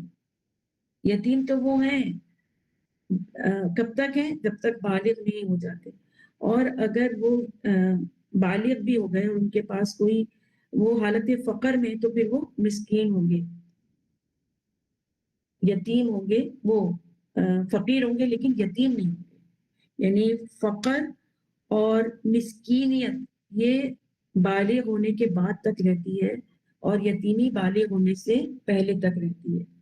اسی طرح ایسے لوگوں پر کسی ادارے میں یتیموں کے نام پر فنڈز لیے جاتے ہیں تو وہ جو ہے استعمال نہیں ہوں گے، دوسرے صدقات خرچ ہوں گے۔ یتیموں کے نام پر جو فنڈز دیے جاتے ہیں وہ یتیموں ہی کے نام پر خرچ ہوں گے اور وہ کسی چیز میں استعمال نہیں ہوں گے، جبکہ دوسرے صدقات اور جو دوسرے خیرات وغیرہ وہ خرچ ہو سکتے ہیں، لیکن جو یتیموں کے نام پر لیا گیا ہے وہ مال صرف یتیم پر ہی خرچ ہوگا، کیونکہ جو یتیموں کا مال ہے وہ جو ہے اگر کسی نے بغیر کسی جائز حاجت کے خرچ کیا تو وہ اپنے منہ میں کیا کر رہا ہے؟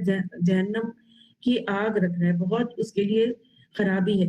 تو یتیم سے بھی حسن سلوک کے لیے کہا گیا ہے، جو کہ چوتھے کیٹیگری میں آتا ہے، اور اس میں سب سے پہلے کھانے پینے تعلیم کا بندوبست کیا جائے، اور ان کے والدین یعنی یتیم کے والد یا والدین جو مال چھوڑ گئے ہیں ان کی حفاظت کی جائے، اس میں سے کچھ استعمال نہ کیا جائے۔ وَلَا تَقْرَبُوا مَالَ الْيَتِيمَ إِلَّا بِالَّتِي هِيَ أَحْسَنُ، کہ یتیم کے مال کے قریب بھی نہ جاؤ مگر وہ جو احسن طریقے سے، مثلاً اسکول میں داخل کرا دیا، آپ کے پاس تو نہیں ہے فیس دینے کی تو آپ یتیم کے مال میں سے خرچ کریں، اب ان کے کھانے پینے کا تو وہ ایک مخصوص بجٹ جو ہے وہ لے کے کھانے میں شامل کر دیا جائے، کیونکہ صحابہ تو اتنا ڈرتے تھے کہ ان کا کھانے پینے کا مال بھی کھانا پینا الگ بنا کے وہ الگ رکھ دیا کرتے تھے، اور وہ کھانا پینے جو ہے وہ سڑ جایا کرتا تھا، تو پھر یہ حکم ہوا کہ اپنے ساتھ ان کو ملا لو، لیکن آسان طریقے سے اس کی جو ہے وہ کاؤنٹنگ یا اس کا حساب رکھا جائے۔ تو اس لیے فرمایا کہ یتیم کے مال کے قریب بھی نہ جاؤ مگر اس طریقے سے پر جو احسن ہو، اور یتیم کا مال کھانا حرام ہے چاہے 1 روپیہ ہی کیوں نہ ہو، اور ان کا جو مال ہے احتیاط سے خرچ کیا جائے۔ اسی طرح یتیم خانوں میں جو فنڈز یتیمی کے نام پر آتے ہیں ان کا بھی بہت خیال رکھنا چاہیے، اور ماں باپ کی طرف سے جو انہیں وراثت میں ملا ہے اسے اچھے طریقے سے احتیاط سے ان پر ہی خرچ کرنا چاہیے۔ ایسا نہیں ہے کہ آپ اپنے پاس رکھ لیں یا یہ کہ ان کا مال کہیں اور دے دیا، نہیں، وہ ان پر ہی خرچ ہوگا۔ پھر یتیم کی پرورش اپنی اولاد جیسی کرنی چاہیے۔ داؤد کہتے ہیں، یہ ایک تابعین میں سے ہیں، ایک اسکالر ہے، کہ یتیم کے لیے رحم دل باپ کی طرح بن جاؤ، اور یہ جان لو کہ جیسا بوگے ویسا کاٹو گے۔ یعنی اگر تم نے باپ جیسے ان کے ساتھ سلوک کیا ہے تو تمہاری اپنی اولاد بھی نیک اور صالح نکلے گی، اور تمہیں اس کا اجر بھی ملے گا دنیا میں بھی اور آخرت میں بھی۔ جیسا بوگے ویسا کاٹو گے، یعنی جو تم سلوک کرو گے وہ تمہارے لیے یا تو نیکی کا نوشتہ بنے گا یا پھر آخرت میں جو ہے تم اس کی بری سزا کاٹو گے، اور دنیا میں بھی۔ ابو دردہ کہتے ہیں کہ تم یتیم کو خود سے قریب کر لو، یعنی جب تم یتیم کو پال رہے ہو تو اس کو اپنے آپ سے قریب کر لو، اس سے لپٹو، اس کے سر پہ ہاتھ پھیرو۔ جو انسانی لمس ہوتا ہے نا، انسانی جسم کا کسی دوسرے کے جسم کے قربت، اس کی ایک اپنی حلاوت ہوتی ہے، اس کے ایک اپنے جذبات ہوتے ہیں۔ تو یتیم کو اپنے سے لپٹانا، اس کو پیار کرنا، اس کے سر پر ہاتھ پھیرنا، یہ جو ہے ایک خصوصی محبت پیدا کرتا ہے اس کے دل میں۔ اور وہ کہتے ہیں کہ اسے اپنے کھانے پینے میں سے کھلاؤ، اس سے تمہارا دل نرم ہوگا، یعنی جو تم کھا رہے ہو اسی میں سے کھلاؤ تو تمہارا اپنا دل اس میں نرم ہوگا اور تم اپنی حاجت کو پالو گے۔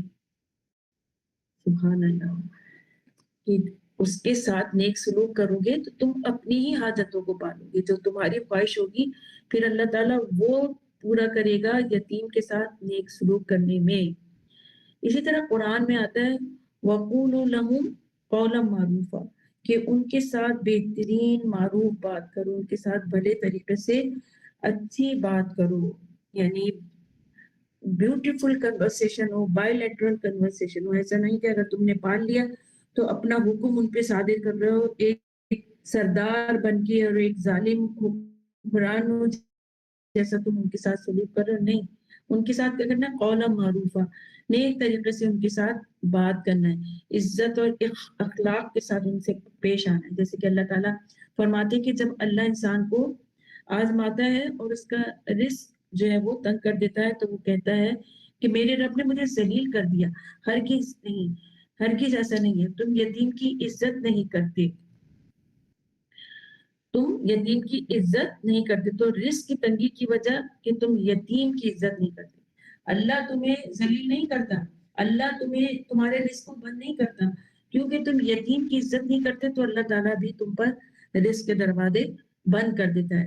پھر یتیم پر سختی نہیں کرنی چاہیے، جیسے کہ قرآن کریم میں آتا ہے فَأَمَّا الْيَتِيمَ فَلَا تَقْهَرْ، کہ یتیم کے ساتھ سختی سے نہ پیش آؤ، یا یتیم کو نہ جھڑکو، نہ ان کے ساتھ سختی کا معاملہ کرو، ان کو ساتھ بٹھا کر کھانا کھلانا، ان سے باتیں کرنا، نرمی سے پیش آنا۔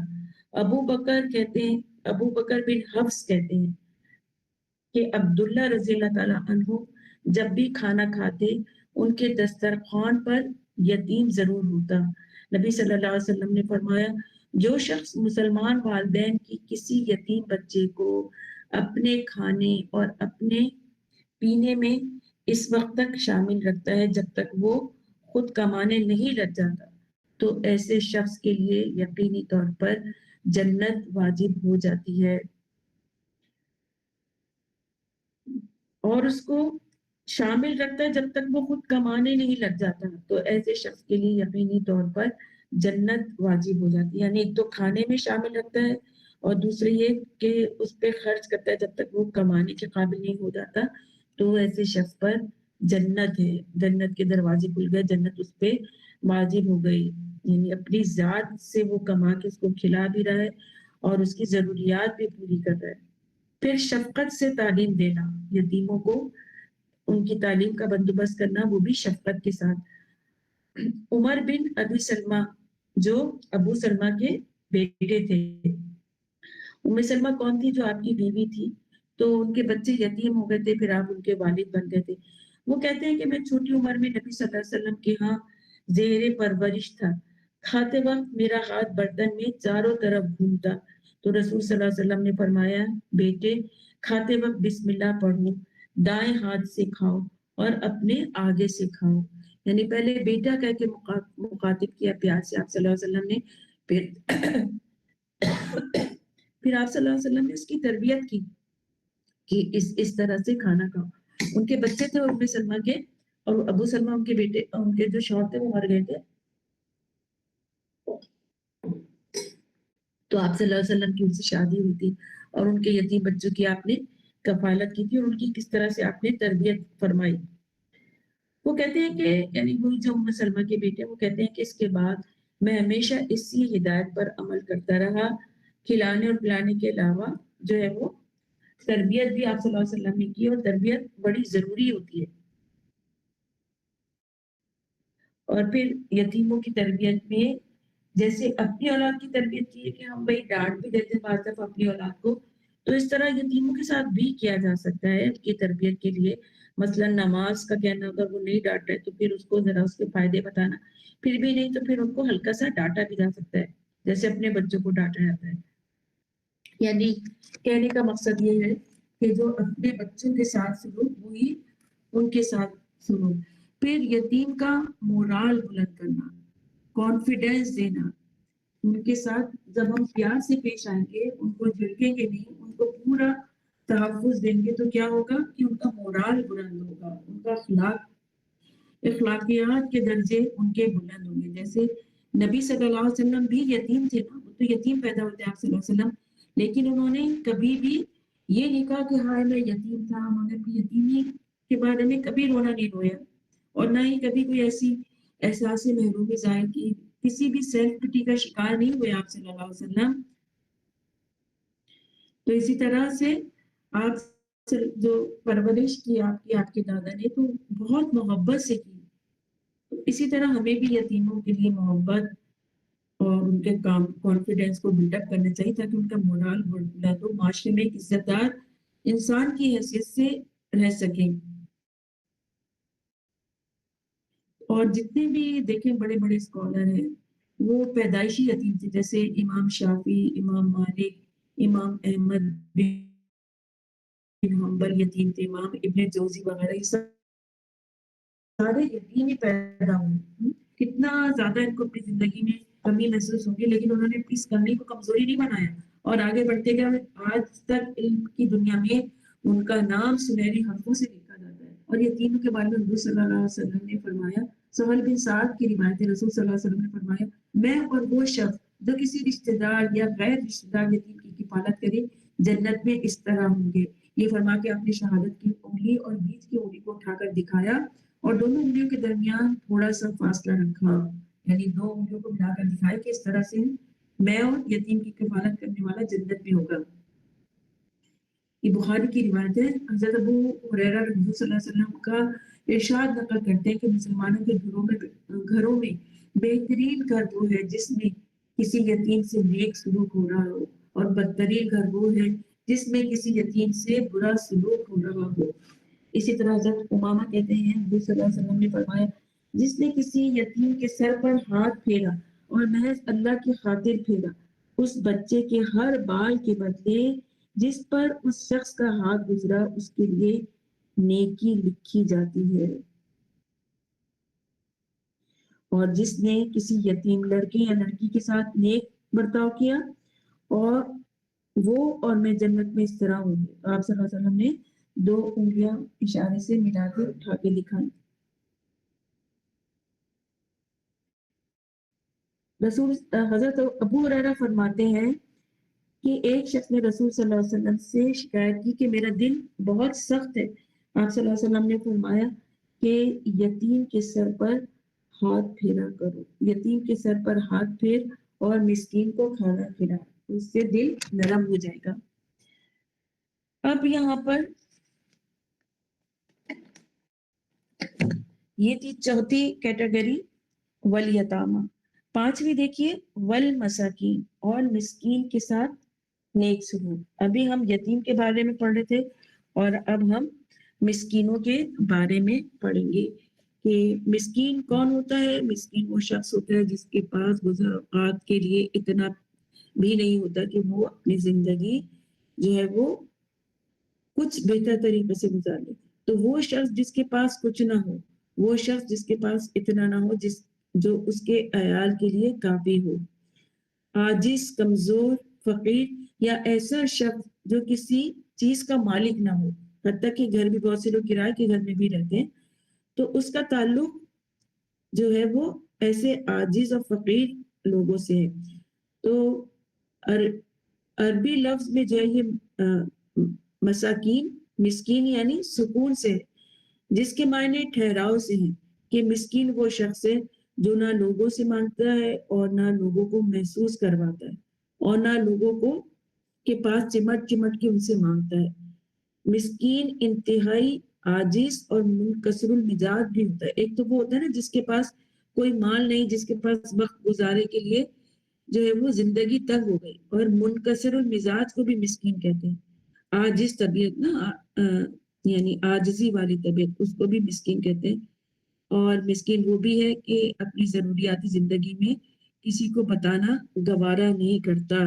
حضرت ابو ہریرہ سے روایت ہے کہ انہوں نے کہا، نبی صلی اللہ علیہ وسلم نے فرمایا،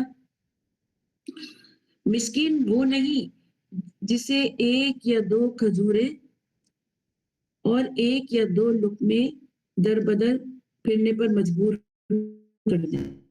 یعنی جیسے فقیر ہوتے نا، ایک ایک دو دو پیسے کے لیے پھرتے ہیں مجبور ہو کے، تو ایک ایک دو دو لقموں کے لیے وہ در بدر بھرے. مسکین وہ نہیں ہوتے، بلکہ مسکین وہ ہے جو کسی سے سوال نہیں کرے. مسکین کیا ہے؟ کسی سے سوال نہیں کرتا.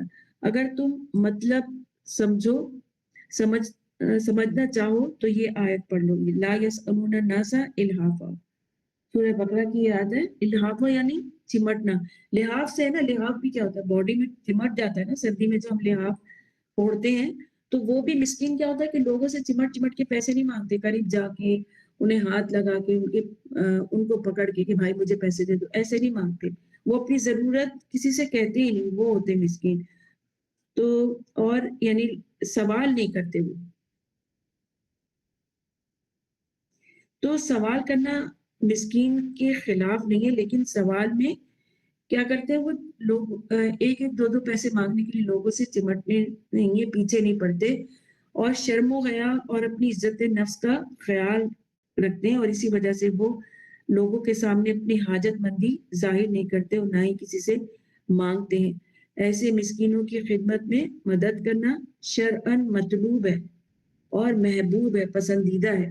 ایسے مسکینوں کی مدد کرنی چاہیے. فقیر اور مسکین دونوں ہی نادار ہوتے ہیں، لیکن فقیر کیا ہوتا ہے؟ وہ جس کے پاس کچھ بھی نہیں ہے، ہی کچھ نہیں، اور وہ لوگوں سے چمٹ چمٹ کے ایک ایک دو دو کھجوریں مانگتا ہے. اور مسکین وہ ہوتا ہے جس کے پاس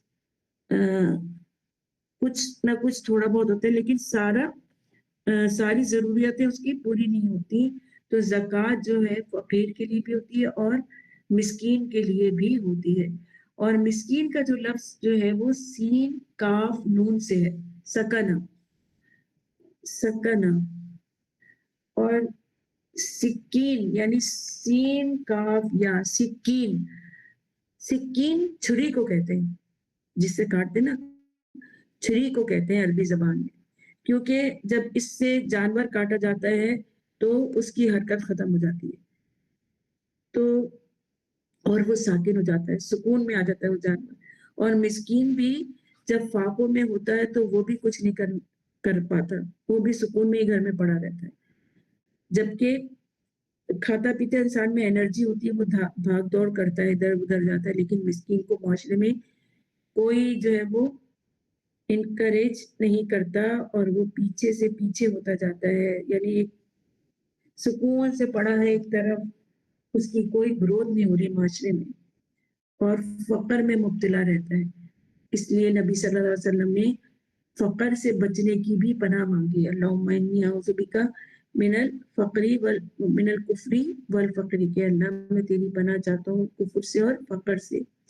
لیکن مسکینی جو ہے وہ آپ صلی اللہ علیہ وسلم نے باقاعدہ اس کی دعا کی کہ اے اللہ تو مجھے مسکین کی زندگی دے اور مسکین کی موت دے اور میرا حشر بھی مسکینوں میں کرنا. آپ صلی اللہ علیہ وسلم نے فرمایا مسکینوں سے محبت کرو، اور نبی صلی اللہ علیہ وسلم نے مساکین کے لیے بھاگ دوڑ کرنے والوں کی بڑی فضیلت بیان کی ہے. اس کی بڑی فضیلت بیان کی. آپ صلی اللہ علیہ وسلم نے فرمایا کہ بیوہ اور مسکینوں کی مدد کے لیے دوڑ دھوپ کرنے والا ایسا ہے جیسے جہاد فی سبیل اللہ میں دوڑ دھوپ کرنے والا.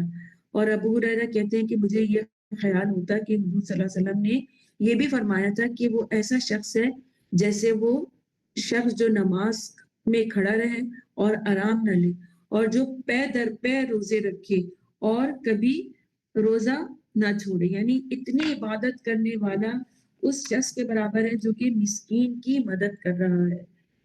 عبادتوں سے بھی بڑھ کے جو ہے وہ مسکین کی مدد کرنے والے کا درجہ ہو گیا. تو رسول صلی اللہ علیہ وسلم نے رات کے وقت جو ہے وہ کھجوروں اور فصلوں کی کٹائی سے منع کیا ہے. کیوں منع کیا ہے؟ کہ اگر یہ صبح کاٹی جائے تو مسکین بھی آ جائیں گے اور وہ اس کو کھا لیں گے. تو جعفر بن محمد کہتے ہیں کہ میرا خیال ہے کہ مسکین کی وجہ سے دن کو یعنی دن کو کرو تو مسکین بھی آئیں گے اور ان کو بھی ان کا حصہ دینا، اس لیے رات کو آپ منع فرماتے. اور صحابہ مساکین کا بہت خیال رکھتے تھے، اپنے گھر لے جاتے تھے، اپنے سامنے کھانا کھلاتے تھے، اور جو بھی میسر ہوتا وہ ان کو ساتھ ملا لیتے تھے اس کھانے میں، اس تحفے میں یا کسی بھی چیز میں. حضرت عائشہ کہتی ہے کہ نبی صلی اللہ علیہ وسلم کو گو ایک جانور ہوتا ہے تو وہ حلال ہے، اور نبی صلی اللہ علیہ وسلم کو کہا گیا کہ بطور ہدیہ پیش کیا گیا یہ جانور کا گوشت، تو آپ صلی اللہ علیہ وسلم نے اس کو نہیں کھایا. تو حضرت عائشہ نے کہا کہ اے اللہ کے رسول ہم یہ مساکین کو کھلا دیں. آپ صلی اللہ علیہ وسلم نے فرمایا جو خود نہیں کھاتے وہ مسکینوں کو بھی نہ کھلاؤ. یعنی ایک اصول بتا دیا گیا کہ زندگی گزارنے کے لیے کہ جو تم نہیں کرتے وہ دوسروں کے لیے، یعنی جو خود نہیں کھاتے وہ دوسروں کو نہیں کھلاؤ، جو خود نہیں پہنتے وہ دوسروں کو بھی نہیں. مسکین کی وجہ سے آپ صلی اللہ علیہ وسلم نے فرمایا کہ مسکین کی وجہ سے تمہیں رزق دیا جاتا ہے. حضرت مصعب کے والد حضرت سعد رضی اللہ تعالیٰ عنہ کو یہ خیال ہوا کہ انہیں اپنے سے کم تر لوگوں پر فضیلت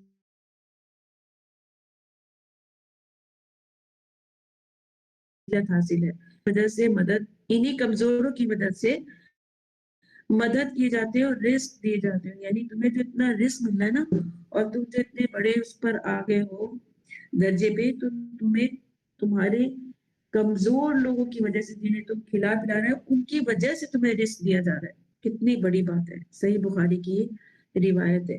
تو ہمیں یہ سوچنا چاہیے مدد کرتے ہوئے، کیونکہ پھر جو ہے نا وہ ذریعہ بن جاتے ہیں رزق کی کشادگی کا، وہ مسکین اور وہ رشتہ دار. سیدہ زینب بنت خزیمہ ام المومنین مساکین کی ضروریات کو پورا کرنے میں اتنی مشہور تھی کہ ان کا لقب ہو گیا ام المساکین، مساکین کی ماں، اتنی وہ مدد کرتی تھی. اسی طرح ابو ہریرہ سے مروی ہے حضرت جعفر بن طیار مسکینوں سے محبت فرماتے تھے.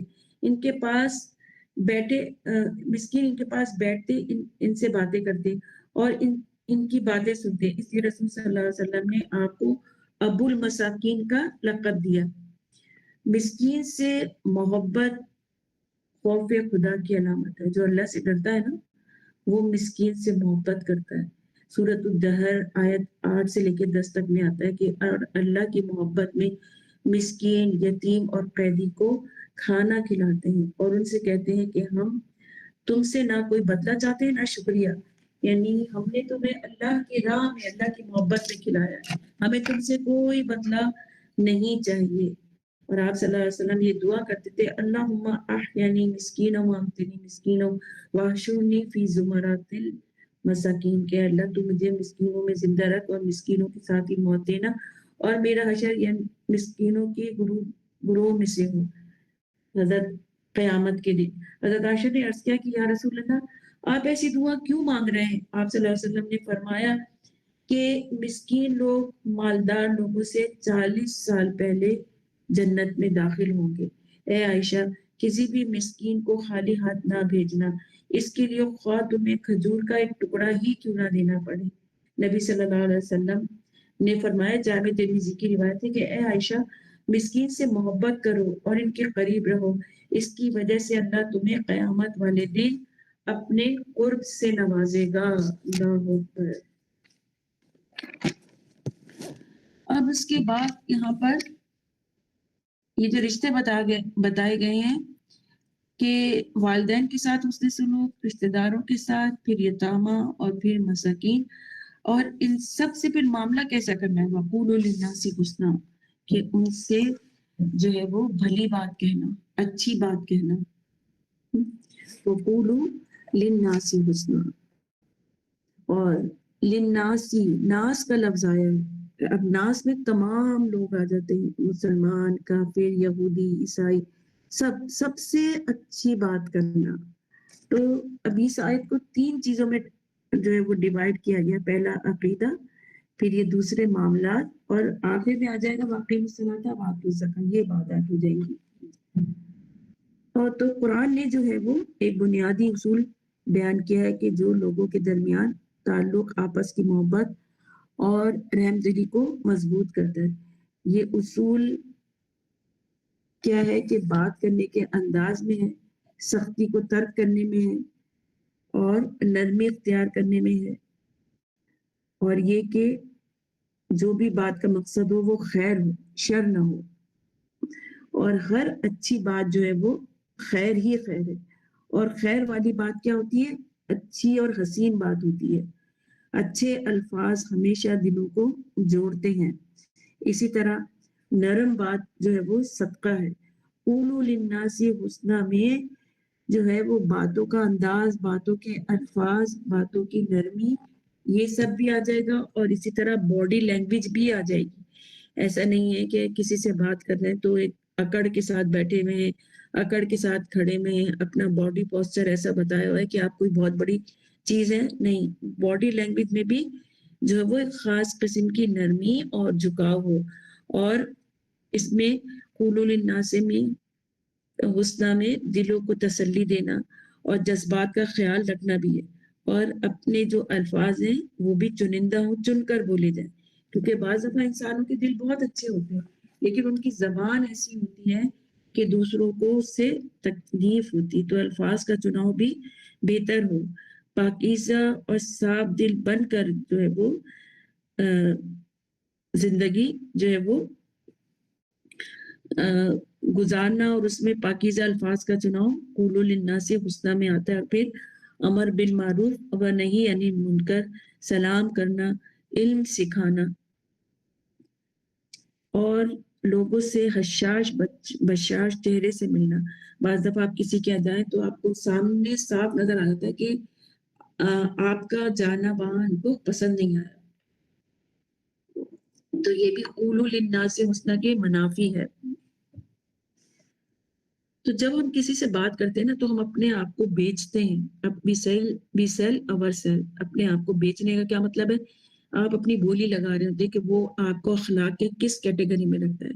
وہ آپ کو آپ کے اخلاق کے بدلے آپ کو خرید رہا ہے. اس لیے ہمیشہ اپنی بولی اچھی لگائیں. قولوا للناس حسنہ میں یہ آ جاتا ہے. پھر اسی طرح سے دوسروں کو اچھا مشورہ دینا، ان سے انس رکھنا، درست اور سیدھی بات کرنا، قولاً سدیدہ. لگی لپٹی باتیں نہیں. بہت سے لوگ ہوتے ہیں ایسی لچھے دار باتیں کرتے ہیں نا، اور اندر جو ہے ان کے کینہ اور بغض بھرا ہوا ہوتا ہے. تو قولاً معروفہ ہو. اور قولاً معروف کیا؟ ہدوء الی الطیب، یعنی انہیں پاکیزہ بات کی ہدایت دی گئی ہے کہ پاکیزہ بات کی جائے ہر انسان سے، ہر ایک سے اچھی بات کرنی چاہیے. نبی صلی اللہ علیہ وسلم کی تعلیم بھی یہی تھی. آپ صلی اللہ علیہ وسلم نہ بدخو تھے، نہ سنگ دل تھے، نہ بازاروں میں شور کرنے والے، نہ برائی کا بدلہ برائی سے دینے والے، بلکہ معاف کر دینے والے تھے. تو بد کلامی کے بدلے بھی اچھی بات کرنا چاہیے اور اس کی کوشش کرنی چاہیے. یہاں تک کہ اللہ تعالیٰ نے موسیٰ علیہ السلام سے فرمایا کہ فرعون کے پاس جاؤ اور اس سے نرمی سے بات کرنا. کہاں فرعون جب اپنے آپ کو بادشاہ، اپنے آپ کو رب کہتا تھا، اور اس کے ظلم کے بارے میں ہم سب پڑھ چکے ہیں. تو موسیٰ علیہ السلام کو اللہ تعالیٰ نے کہا قولا لہو قولا لینا، کہ اس سے نرمی سے بات کرنا. اچھی گفتگو جو ہے وہ ایمان کا حصہ ہے. نبی صلی اللہ علیہ وسلم نے فرمایا جو اللہ اور آخرت پر ایمان رکھتا ہو اسے چاہیے کہ اچھی بات کرے ورنہ خاموش رہے. اچھی گفتگو مغفرت کو واجب کرنے والا عمل ہے. نبی صلی اللہ علیہ وسلم نے فرمایا سلام کو عام کرنا، اچھا کلام کرنا ایسے اعمال میں سے ہیں جو بخشش کو واجب کرتے ہیں. اور اسی طرح اچھی گفتگو جنت کے بالا خانے میں لے جانے کا سبب ہے. انسان کی گفتگو جنت یا دوزخ کا سبب بنتی ہے. ایک بات منہ سے نکلتی ہے جو اسے جس کی وہ شدت جانتا نہیں اور اسے وہ جنت میں لے جاتی ہے. اسی طرح ایک بات ایسا کلمہ منہ سے نکلتا ہے جس کی شدت کو وہ جانتا نہیں اور وہ بات اسے جہنم میں پھینک دیتی ہے. یہ گفتگو جو ہے وہ قولوا للناس حسنا میں ایک ایک لفظ جو ہے وہ تولا جاتا ہے. جیسے ما یلفظ من قول الا لدیہ رقیب عتید، کے بولنے والا ایک لفظ جو بھی کچھ بولتا ہے وہ کیا ہوتا ہے، وہ قریبی فرشتے لکھ لیتے ہیں. طلحہ بن عمر کہتے ہیں میں نے امام تفسیر و حدیث عطا رحمت اللہ سے کہا کہ آپ کے پاس فاسد عقیدے والے لوگ بھی جمع رہتے ہیں، مگر میرے مزاج میں تیزی ہے. میرے پاس ایسے لوگ آتے ہیں تو میں ان کو سخت باتیں کہہ دیتا ہوں، ان کو فاسق و فاجر وغیرہ لوگوں کو. تو حضرت عطا نے فرمایا کہ ایسا نہ کیا کرو، کیونکہ اللہ تعالیٰ کا حکم ہے قولوا للناس حسنا، کہ لوگوں سے ہمیشہ بھلی بات کہنا. اس میں تو یہودی اور نصارہ بھی داخل ہیں.